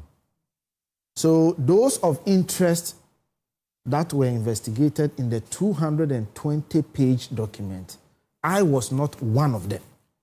Established. Okay? 2, the Auditor General did not say anywhere, did not even write a sentence about me, that I committed, participated, or implied or anything about me. That's true. My name came in the document because there was a section where embassy staff received contributions for what we call welfare contributions. So the document listed 28 people who received the welfare contributions. And I was an embassy staff who also received welfare contribution. That is the only reason why my name came in the document.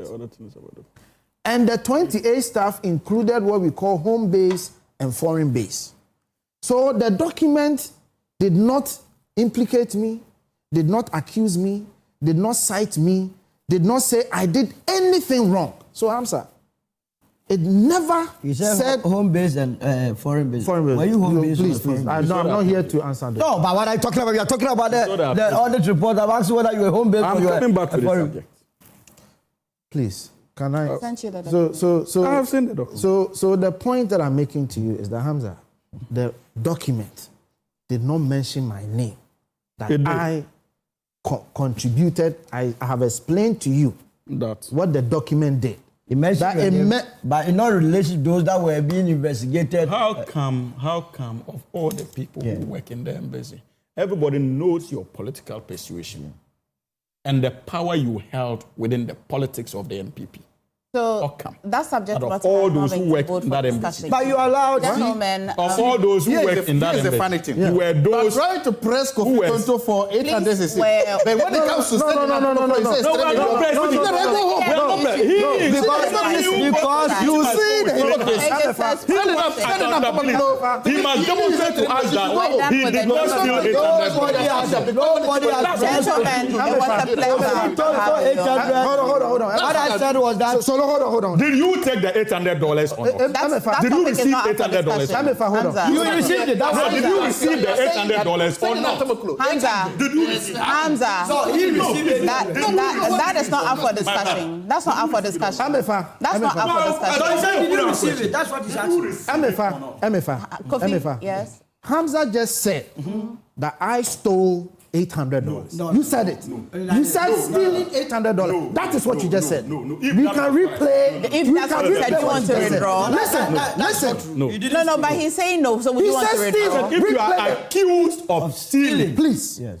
So, but he was stealing. I didn't say you stole. If you allow, because I'm not a court. But the person is here. He said you didn't steal. Why are you stressing on that? Did you receive the $800? Did you receive the $800? Kofi, what's the point you want to make? Kofi, what you want to say? Emefa, yes.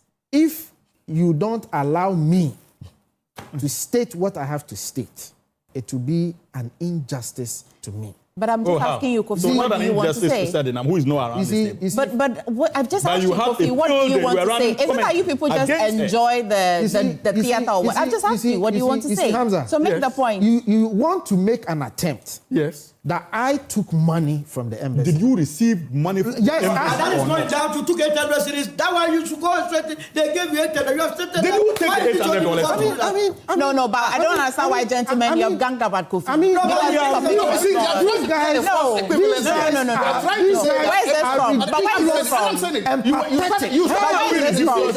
You see, but where is this from? Is it Hamza and Solomon? Where is this from? It's okay. Where is this from? But this matter this man is a temporal advocate. Hold on. Where is this from? Please mute your microphone. We need their microphones. And let Kofi speak. I issued a statement. Which I said I brought to the news yesterday. And the statement stated categorically that I, as a staff of the embassy, received $800. But gentlemen, I don't understand the heckling. What's the problem? No, that's what I say. But it is his story. Let him tell the story. What's wrong with that? Subject of contention in an audit report.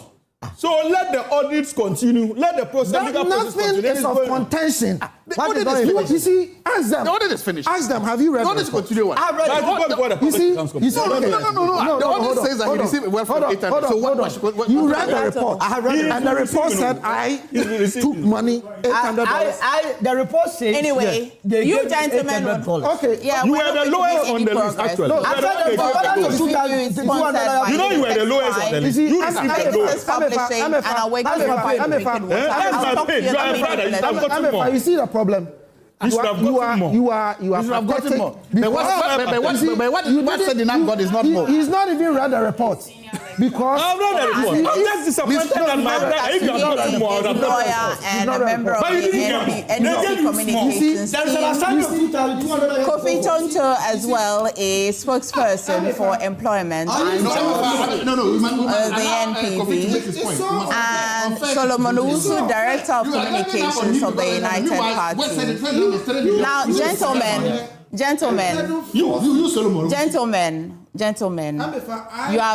you all have been very indisciplined today.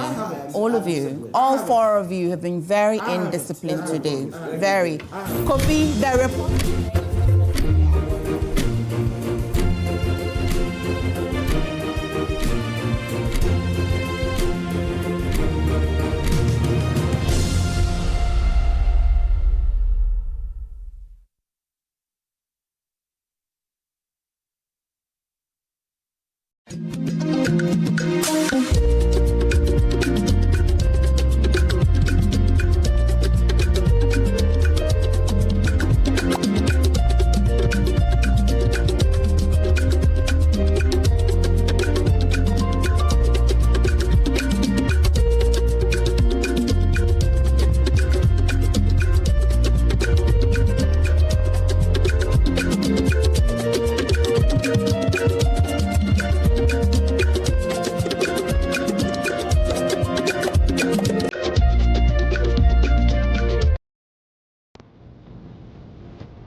Through every stage of life, Let's go.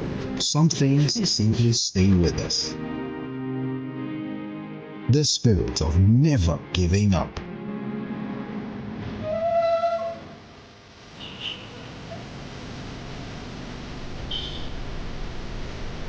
A throwback to a bygone era. Love was service. The silent statement of love.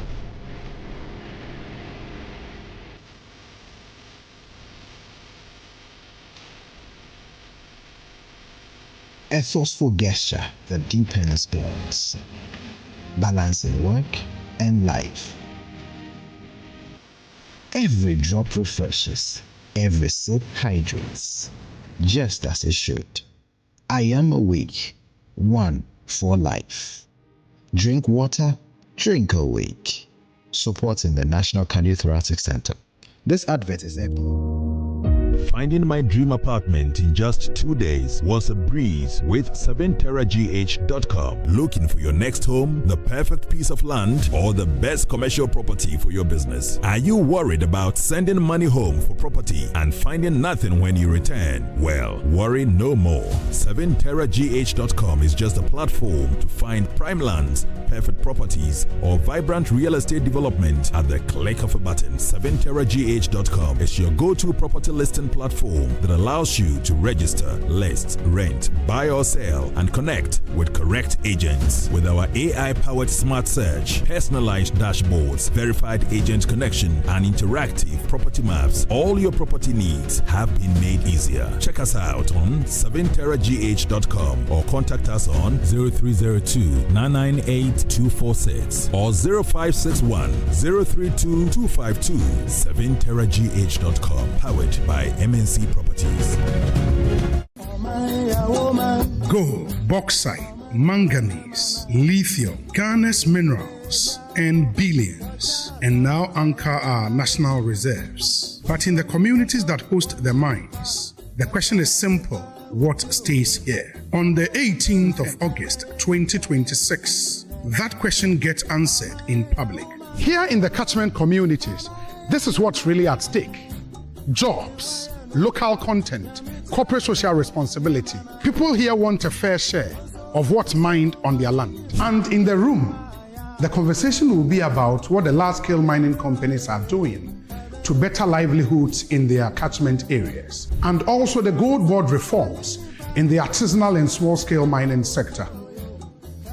And finally, the signing of the catchment charter, which will put all these commitments into writing. The National Mining Dialogue 2026, rethinking the social license to operate. Regulators, large-scale mining companies, small-scale mining companies, gold buyers, traditional leaders, and host communities, all at one table. Live from Kempinski Hotel, Accra, on Joy News, Adom TV, and Asempa FM, and all our social media handles. Chairperson for the event, Gamanche, His Royal Majesty, King Takite Kuchu II. Special guest of honor, Dr. Julius Debra, Chief of Staff to the President of the Republic of Ghana. Special guests, the Honorable Emmanuel Amakofi-Boa, Minister for Lands and Natural Resources and Member of Parliament, Elembele constituency. The National Mining Dialogue will be held on the 18th of August 2026, 12 p.m. The National Mining Dialogue is powered by Akosua on Asempa FM in collaboration with Semis DS Group Limited, partners, the Ministry of Lands and Natural Resources, the Minerals Commission, the Ghana Medical Trust Fund,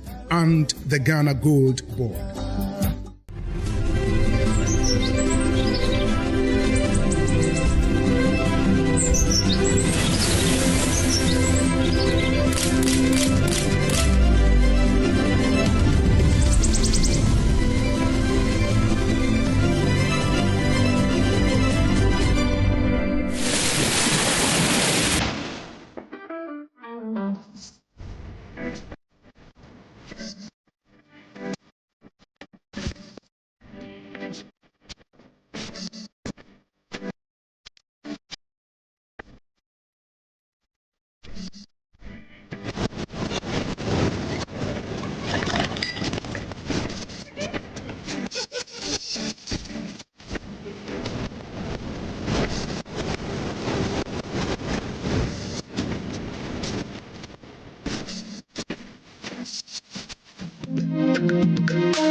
All right, so welcome back to the AM show.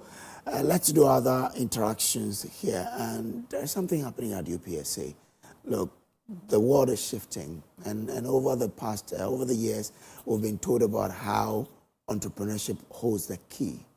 But in entrepreneurship, we need to have innovators as well. So UPSA is having its Innovation Week.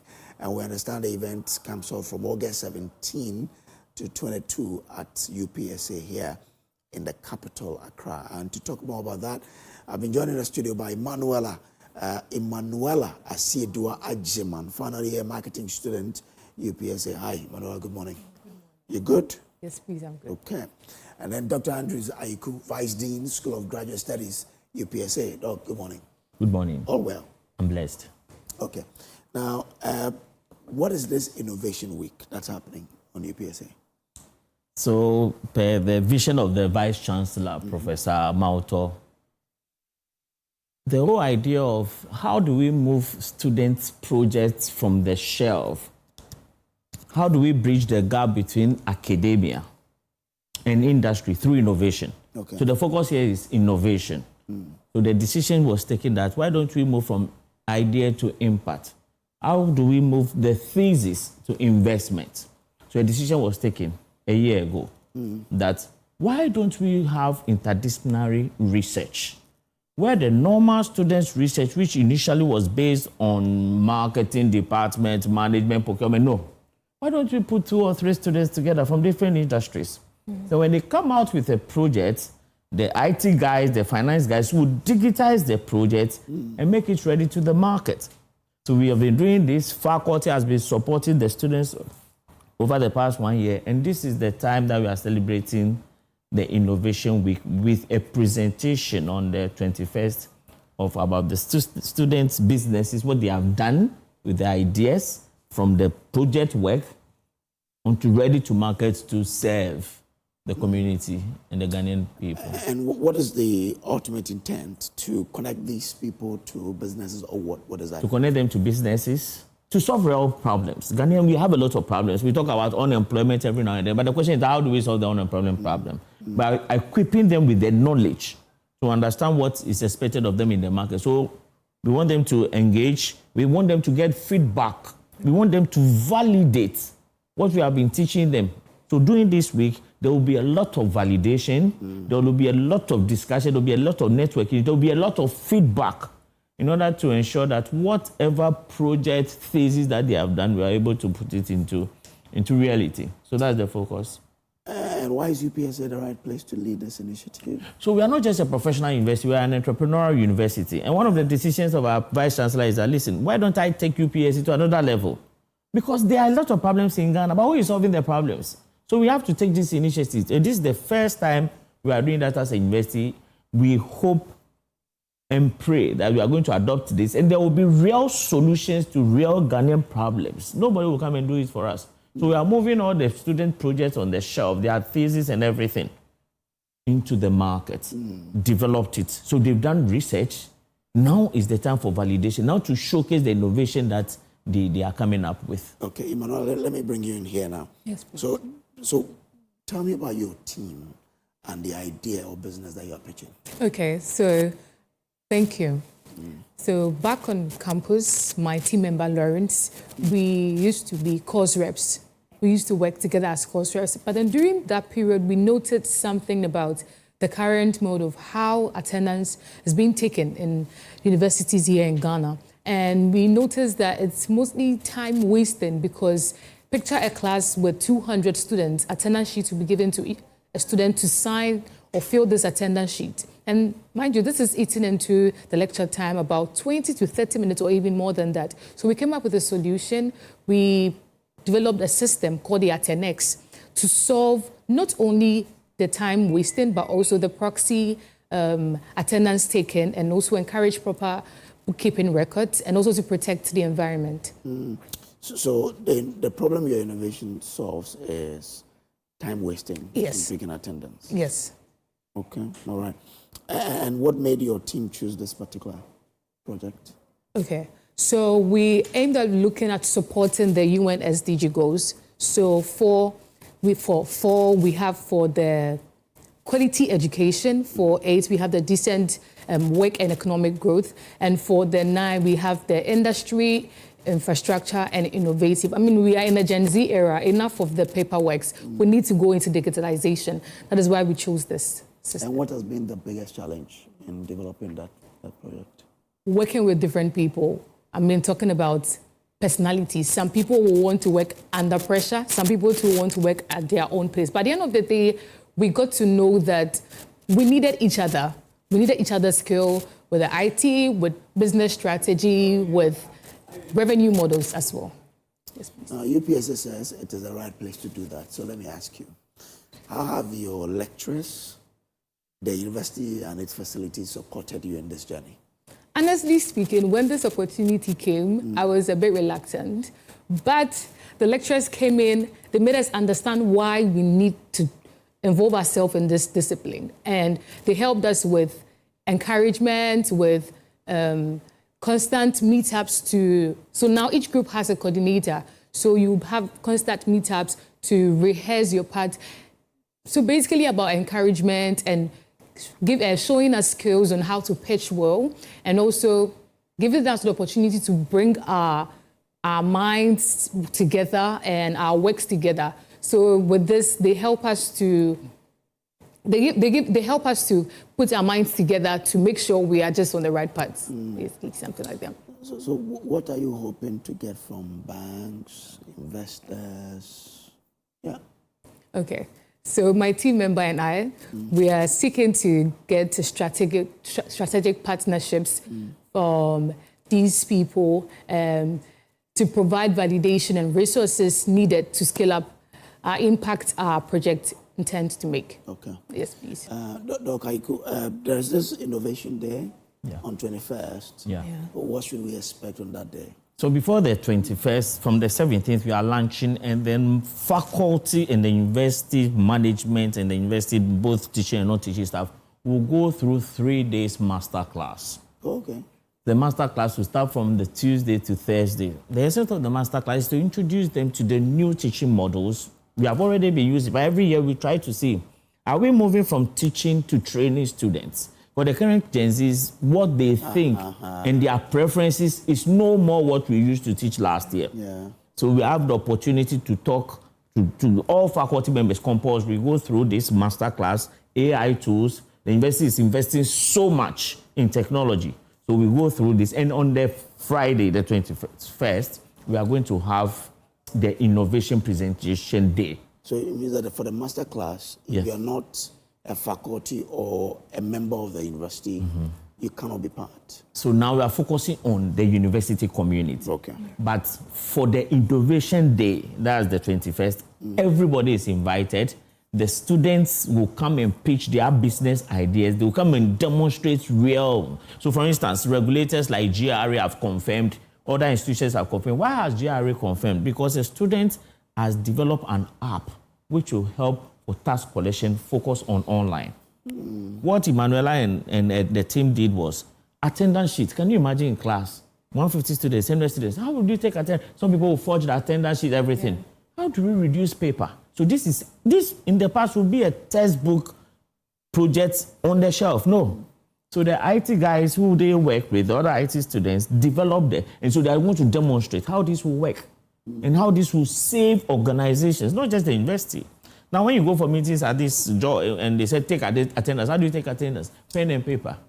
Yes. So their solution is meant for the public, for the community, and we are able to raise investment for such ideas. So that is what the university, the VC thinks that, listen, let's move knowledge into investment and let's grow this for the university. So we are not just teaching, we are training, we are impacting, and we are making sure that the experiential learning approach, we are not just teaching them in the classroom. When they step out, you'll be able to sell the university as well. Where can we find more information on this event? It's on the university website. Okay. Everything is on the university website. Go to our social media channels.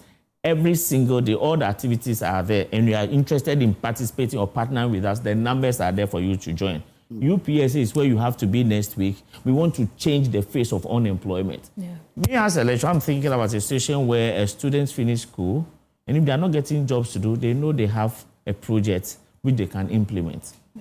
So we are just doing it across board for everybody to take it up. Yes. Emanuela, for you, what will be your advice to students who have ideas but have not acted on it? And then that's how we're going to wrap up the interaction. Okay. So one thing is you need to, believe in yourself. As I stated initially, I was a bit reluctant because I was having this kind of low self-esteem. Will I be able to do this? And teamwork. Always go in to work with different people because you're working with this person is bringing this idea, you're also bringing this idea, bring it together, and I know you do a great job. Thank you very much. Dr. Andrews Aiku is Vice Dean, School of Graduate Studies, UPSA. Doc, thank you for coming. Thank you.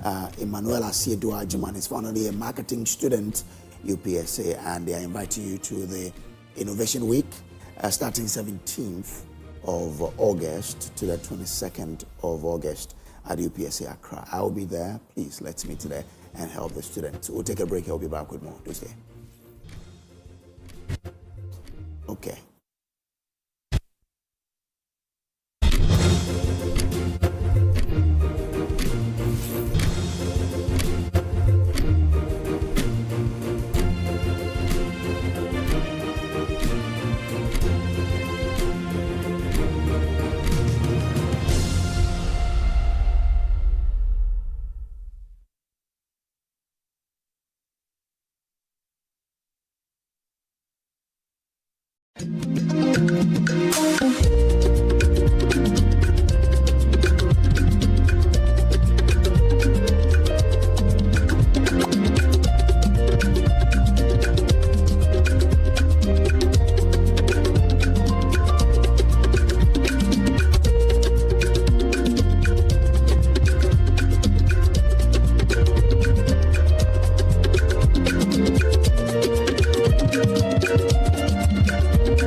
It's me, Azar. Yeah, me now they see.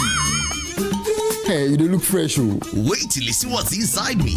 Azar, freshly made inside and out for greater coverage and colors that last longer and beautify your walls, spaces, and places. Azar, no size. Go ahead, buy now. Azar, #1 from Azar Group since 1921.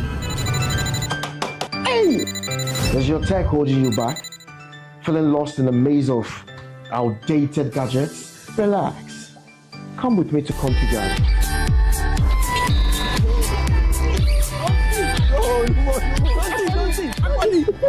Magic.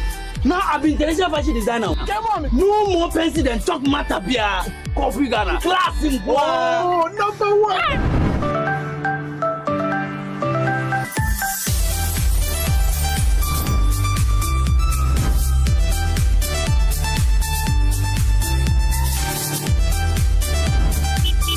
Ghana, we don't just sell electronics, we transform your life. From office to home appliances and more, we have everything you need to step into the future. Comfy Ghana, classic one. Comfy Ghana, #1. In Ghana today, when a civil servant is caught in corruption, he is either suspended or dismissed. But when a political leader is caught, all we hear is, oh, we are setting up a committee and let us allow investigations to work. And before you realize, their names have been cleared, quiet. My opponent obviously generated their point from alibaba.com. Otherwise, they would have discovered that 74% of all corruption cases in Africa are as a result of civil servants and not the politicians, as reported by Transparency International in the year 2022. The battle of brilliant ideas is back. The 2026 Love FM Kel Chaco Toothpaste High Schools debate is finally here, bringing together the brightest young minds from across the Ashanti region to challenge opinions, defend facts, and inspire a new generation of leaders. Watch students from some of the region's finest senior high schools go head-to-head on thought-provoking national and global issues as they battle for glory, pride, and the ultimate debate championship. Love FM Kel Chaco Toothpaste High Schools debate is in partnership with the Ashanti Regional SRC, CHAS, and the Regional Directorate of GES. Love FM Kel Chaco Toothpaste High Schools debate, trumpeting the voice of young ones on issues of national interest. Powered by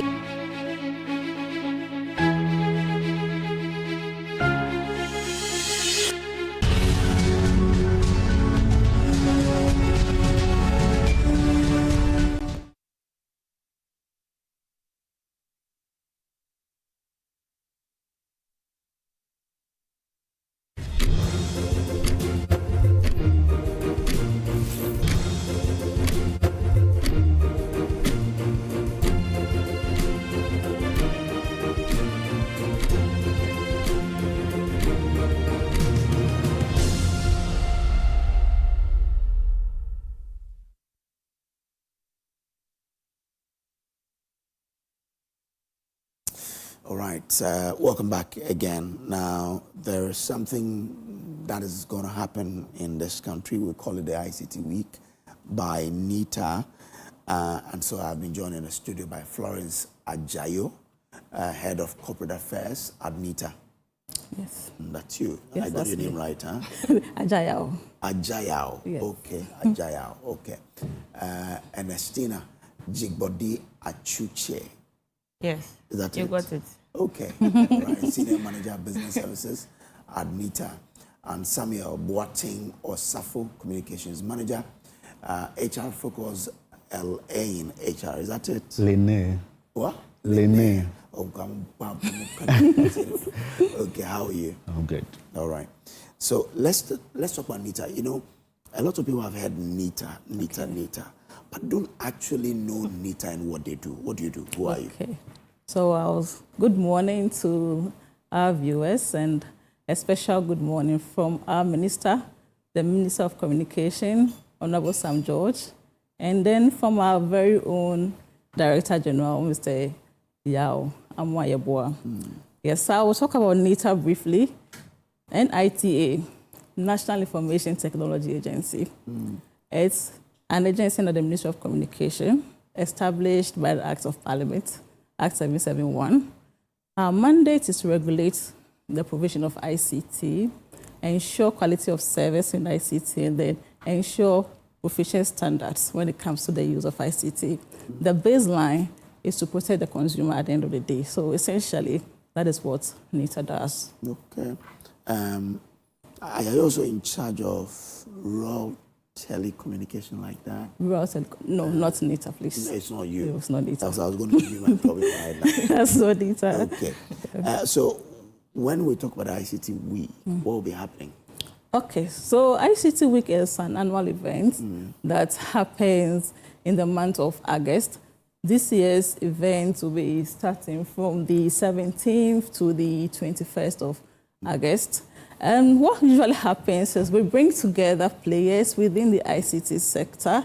This year, we are bringing together financiers, SMEs within the ICT sector, students, academia, employers, just to create a platform for interaction and then opportunities. When we say opportunities, we are not talking about only employment. We are looking at financial opportunities to scale your technical business or your IT business and then meet other players and learn from their experiences. So That is what this year's ICT Week essentially is about. So what do you seek to achieve? Like I said earlier, to bring together the community, to find opportunities, get to know what someone is doing, how you can support or how you'll be supported to achieve your goal. Okay, all right. Let me bring in Ernestina. Huh? Sure. Ernestina, these things happen with some thematic areas. So what's the theme for this year? Okay, this theme, this year we are looking at innovation at scale, creating opportunities. Innovation at scale. At scale. Yeah, creating opportunities beyond Ghana's digital ecosystem. Someone may ask why this theme? This theme because we want, innovation must move beyond just ideas. Okay, we want to see technology solving problems. We want to see technology creating businesses, developing talent. We just don't want to say that, oh, okay, we have this idea. How do we go about it? How does it solve our problems? We want to see technology solving problems beyond Ghana's digital future. Okay. Yeah. That then will come with some activities, right? Yes. So what special activities? Oh, this year we have a lot of exciting activities coming on. We have HR Tech.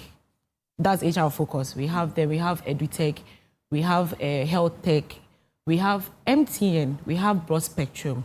And then Job Fair. All these people, all this community, they are coming together to give us exciting activities that day. You eat, I didn't hear agri-tech. Agri-tech is part. Yes, agri-tech is part. We eat. Because if you don't bring that one, we won't go hungry. Yes. And when you don't eat,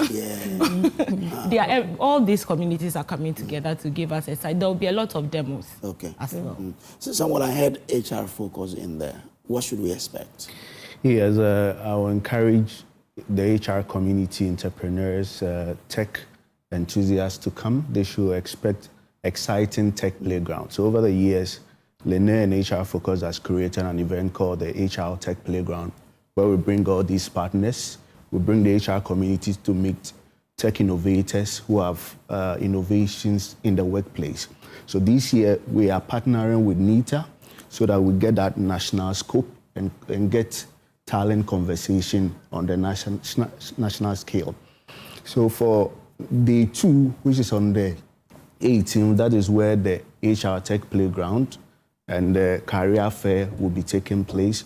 We're going to have keynote speeches from the managing director of Lene HR, Mr. James La, and a couple of other distinguished personalities. We have the Data Protection Agency representing the UN Global Compact Network also having representation, and a host of a galaxy of speakers from academic city. We have other speakers from Aya Data and a couple of other industries that are going to make this year's conversation national, impactful. So within this context of broadening the base for digital innovation and impact, we are also creating something around AI-powered people. How do we move from automation or emotion to strategic impact, which strongly ties in with NITA's theme of innovation at scale and creating opportunities for many. So we are excited and we are calling upon the entire tech people, innovators, entrepreneurs, anybody, students, and anybody looking for opportunity within the tech space to also come and then be part of the experience. Okay. Florence, so what will be the focus for each day? He's mentioned day 2, and I know day 2 will be HR, so yeah. Yes. Okay, in terms of activity, let me, before I even go into the day by day, he's talked about HR focus. MEST is also a partner, MEST Africa. Okay. Yes, the Tech Entrepreneurial Hub is a partner on this year's event. They are bringing on board demonstrations from their hub to be displaying AI innovations, agri-tech, edu-tech. So it's going to be an exciting week for all of us. But then we'll now zoom into the activities daily. For the day 1, the highlight for day 1 is financing Ghana's digital economy. we'll be having a panel discussion with representatives from the financial sector. The Bank of Ghana will be presented. Venture Capital Trust will be presented on day 2. And then we'll move to, day 1. Move to day 2. There is a special session on day 2 where government agencies will be demonstrating their IT platforms or applications that we've all been using. We've heard of the Republican. That's yes, GRA is Republican, yes. So there's going to be a demonstration of that AI tool. DVLA, fire service will be there. And of course, passport will also be there to display and then demonstrate how the applications work and give us the benefit of using those applications. In the state of digitalization, we as citizens need to know what exists within the space and take full advantage of it. So that is another one. Again, so that's going to be different from the HR? Yes, they are concurrent activities ongoing, yes. Right. On that same day, we are having a time with the tech CEOs that will be at the NCA conference room, but that activity is strictly by registration and a limited capacity. We are meeting the key players within the ecosystem, representatives from MTN, Haptel, the Chamber of Telecoms will be there, where they're going to have discussions on how to grow wealth in digital business in Ghana and maintain the wealth in Ghana. So if you are interested in participating in that particular event, I will encourage you to go on our website and register for day 2. Limited slots, so it's first come, first serve. You'll be contacted, and then if you're not contacted, it's assumed you did not register early. So that is that. And then on day 3, we are having the agri-tech, the edu-tech, and the health tech. Yes, so on day 3, that is the focus. And finally, on day 4, we'll be having demonstration of AI. And then our focus this year, we've been serious from day 1 to day 3. We are looking at AI in gaming and the kind of opportunities that exist within that platform or that ecosystem. We know gaming, yes, but it's a technology. We've stopped doing the Ludo and then the Owari and things. So now we are doing online gaming. If you're a young person out there, how do you take advantage of that? We invite you to be there on day 4. So that's a summary of the activities. Yes. I didn't hear anything about chilling and what have you. Chilling. Chilling, you want? It's alongside. Every day is a chilling day. Yes, sure. All right. But also, give us the details. When does it happen? Okay, I think we've mentioned the date, right? But where? Where will it be? University of Ghana CD Conference Center. Okay, 4 days. Yeah, for the 4 days from Monday to Thursday. And then on Friday, we have a special dinner, which is strictly by invitation. Yes, so once you're invited, you'll get to know the location. So where is my invite then? You will get it. Okay. Tina, who can attend this year's event anyway? Everyone is invited. We are looking at industry players. We are looking at policy makers. We are looking at government officials, the MDAs, the MMDAs, technology companies, professionals, entrepreneurs, everyone who is interested in Ghana's digital growth are all invited. Yes. I know that events like this come with costs, huge ones. Yeah. So how are you taking care of the cost? God being so good, we have our very own good sponsors and partners. Okay. And then I think we have our headline sponsor, Broad Spectrum. They've come greatly to support this year. We have Smart Infraco. They are our partner, Smart Infraco. We have MTN Ghana. We have Huawei. We have Mingo Blocks. We have IPMC. We have GDS. And we have a whole lot coming on board. And then we have our exhibitors too coming on board. So the slot is still open. So if someone wants to come on board? If someone wants to come on board, you can just contact us through our website, especially the business services unit. Yeah. Okay. We have, the email is businessservices@nita.gov.gh, or you can also call us on 0558 074654. Okay. Yeah. All right. Thank you very much. Samuel, I'll give you the final words to you, and then we can wrap up. All your final words. Okay, so for my final words, the NITA ICT Week is up 17th to the 20th.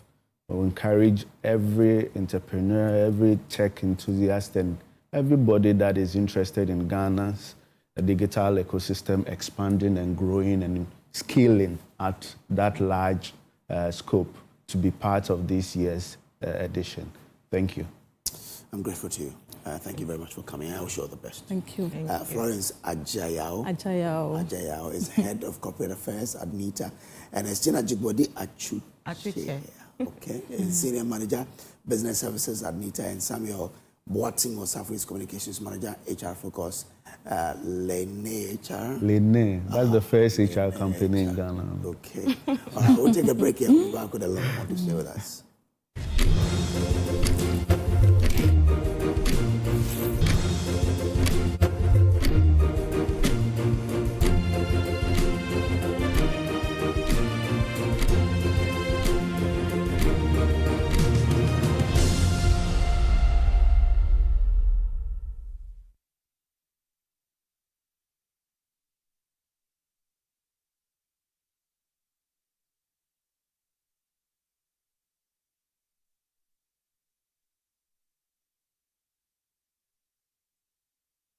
So this strategy will lead.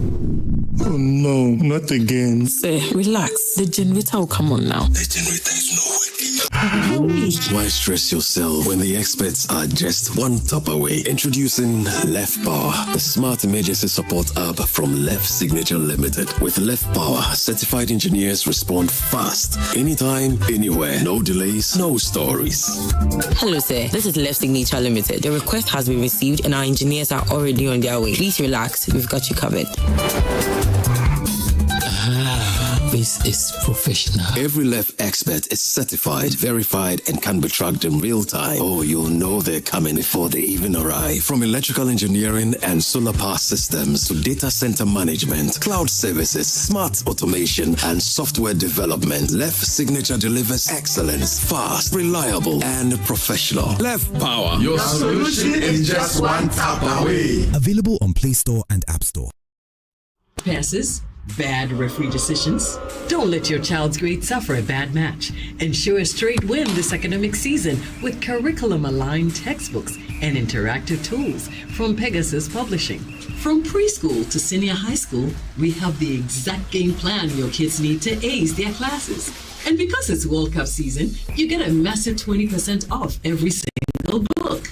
Don't drop 05550 or dash to Pegasus Publishing in Accra, Newtown, right opposite the Total Energy Station. Free delivery within Accra when you call. Pegasus Publishing, shaping minds, winning futures.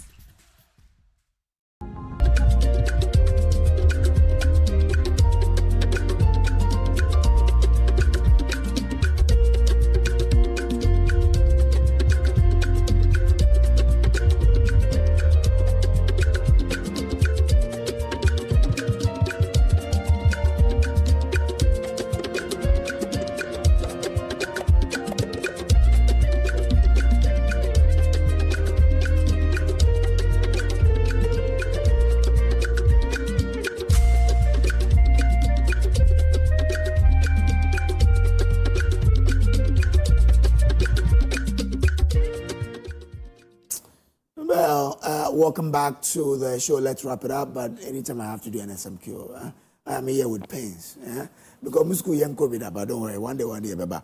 I've been joined in the studio by someone not Nate Ajo, Client Service Director, Primetime Limited.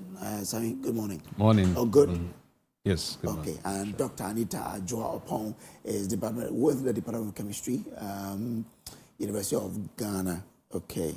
They talk about the dog. Good morning. How are you?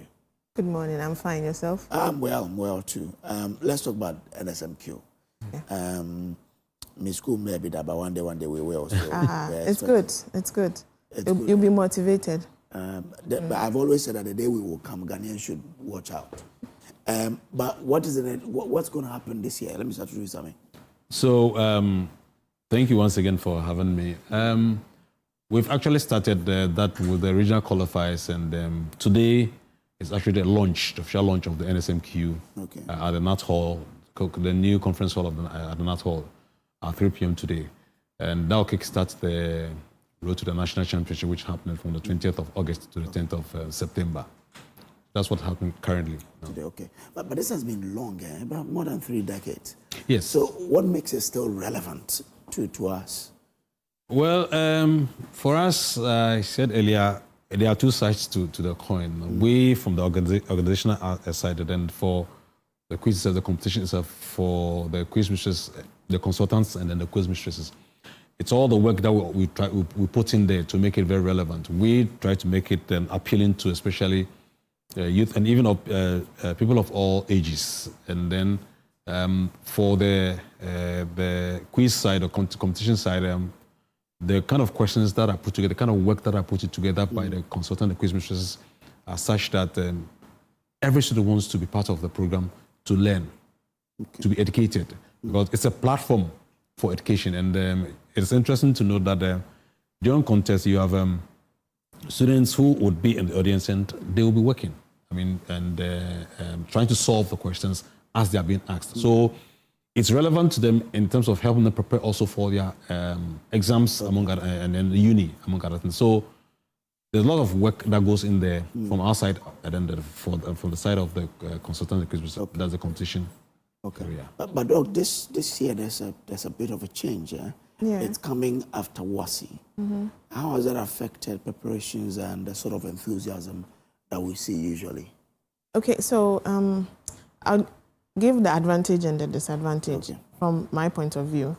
What I experienced during the regional qualifiers was a number of the schools could not fill their Form 3 students because they had left years. But it gave the Form 2s the opportunity to participate. And even I saw quite impressive performances from these students. And I think it will even propel them to do much better next year. And the advantage too is those that had the Form 3s in school or in their camps showed a more advanced preparation towards the contest. You realize that some of the questions that like in the previous years were not answered, this time around they were like really forceful in terms of, we had very good competition actually. Yeah, the competition was very keen among the schools because I think it gave them more time to prepare for the contest. Yeah. And what's your hope for the competition itself and the chemistry and mathematics, physics, education in Ghana? What's the hope? You are in chemistry. Yes, so. yes. So I think because it gives the hope that we are encouraging more students to participate in the science and maths education, because if you follow the trend in the schools that have been appearing on NSMQ, you realize that every year we get new schools or newer schools that we've not heard of before. So I'm thinking, or I am assuming that because the schools, we are getting new schools coming on board, you cannot come onto the program if you are not learning the science in your schools. So I believe that the impact of this program is encouraging more schools to invest in the science and maths education. Yeah. Well, so let's go and invest in science and maths education. Maybe home at an journey, but yeah, it's all part of it. Mr. Natajo, I mean, we see the thing on television is beautiful, but we know it comes with some logistical, demand. So what has been your biggest logistical challenge ahead of 2026 championship? Yeah, so the main or the biggest challenge always has to do with finance. Finance, yes, funds. If we have the funds, there's no way we cannot surmount in the breadth of this country, especially first at the regional level, to organize this regional qualifiers, among other things, to select those who represent their region, in addition to the seeded schools. And even come to the national as well, there's a lot of work that would have to be put together, again, with equipment and then the personnel, because these two are the ones who embodies the essence of the NSMQ. And so you have a team of close about 200 or so more of working to make sure this comes to fruition, and therefore it's very successful.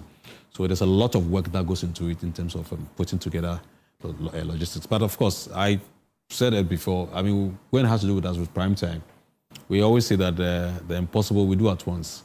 It's miracles that will take a little longer. And so even though we had issues in terms of the regional qualifiers starting at the time we were expected to, we were able to pull it off, and we are here today preparing for the launch of the competition that leads to the national championship starting on August 20th. Are there changes we should look forward to? Well, we try to be very innovative in what we do. I mean, on the grounds, you see a lot of innovation with regards to the competition itself and social media, among others. So there are things that will come up for people to look forward to, and for those who are on board to support the program, would be proud of that being associated with this program. You're able to enjoy these experiences and all that. But of course, we've also added one other prize to the competition for the contestants. It's called the clean sheet. There was round 4. If you're able to win, get all your questions correctly, that gives 16 points. That gives you a clean sheet, and therefore you can win a prize for yourself and then for your school as well. Okay. Doc, you were a contestant in this competition in 2005. Yes. For Ghana National College. Yes. But today you are back as a mistress, right? Yes, please. What has been the journey for you, and what stays with you over the period when you graduated from being a contestant to now being a respected scientist? Yes, so I must say being part of the team really helped me, because usually we are given access to materials that ordinarily we wouldn't. Yes. So and it also motivates you to always want to learn something new, because on the NSMQ you notice that sometimes the questions go beyond what you perceive. So you have to read wider in order to understand the concept that is being used. And I think that has helped me to go further in my, and even end up back in academia, because it kind of like told me that, okay, if I'm able to synthesize from reading and like pursuing things, I think I can go into research. So that was what actually motivated me to go into academia. Okay, all right. Thank you very much for coming on the show today. We will look forward to the launch today. Where is it happening? It's happening at the Nat Hall, the new conference hall, at 3 p.m. At 3 p.m. today? Yes, today. Okay. So you're inviting all of us to be there? We're all invited. Yes. Why not? Why not? But before I just want to say a big thank you to the Ministry of Education, the Ghana Education Service, and of course, Charles, for being instrumental for having this program come off. That's why we are here. Without them, I'm not sure we'll be sitting here for this interview. Then, of course, our other corporate sponsors, that Gold PLC, Prudential Life Ghana, Prudential Life Insurance Ghana, and GPay Money Transfer, Trusted AI, GTP, Bell Beverages, Digital Love, and Spin City Laundromat. I mean, with their support, that we believe that this year is going to be much more exciting and much more fun. Thank you very much. Samuel Anate-Adjo is Client Service Director, Prime Time Limited. Also, Dr. Anita Adjo-Opong is a former contestant of NSMQ. Today, she's a lecturer at the Department of Chemistry, University of Ghana. Thank you so much for coming. All the best, yeah? And that's how we wrap up the show. We have News Desk up next after the show. We'll be taking God willing tomorrow. Until then, please be good.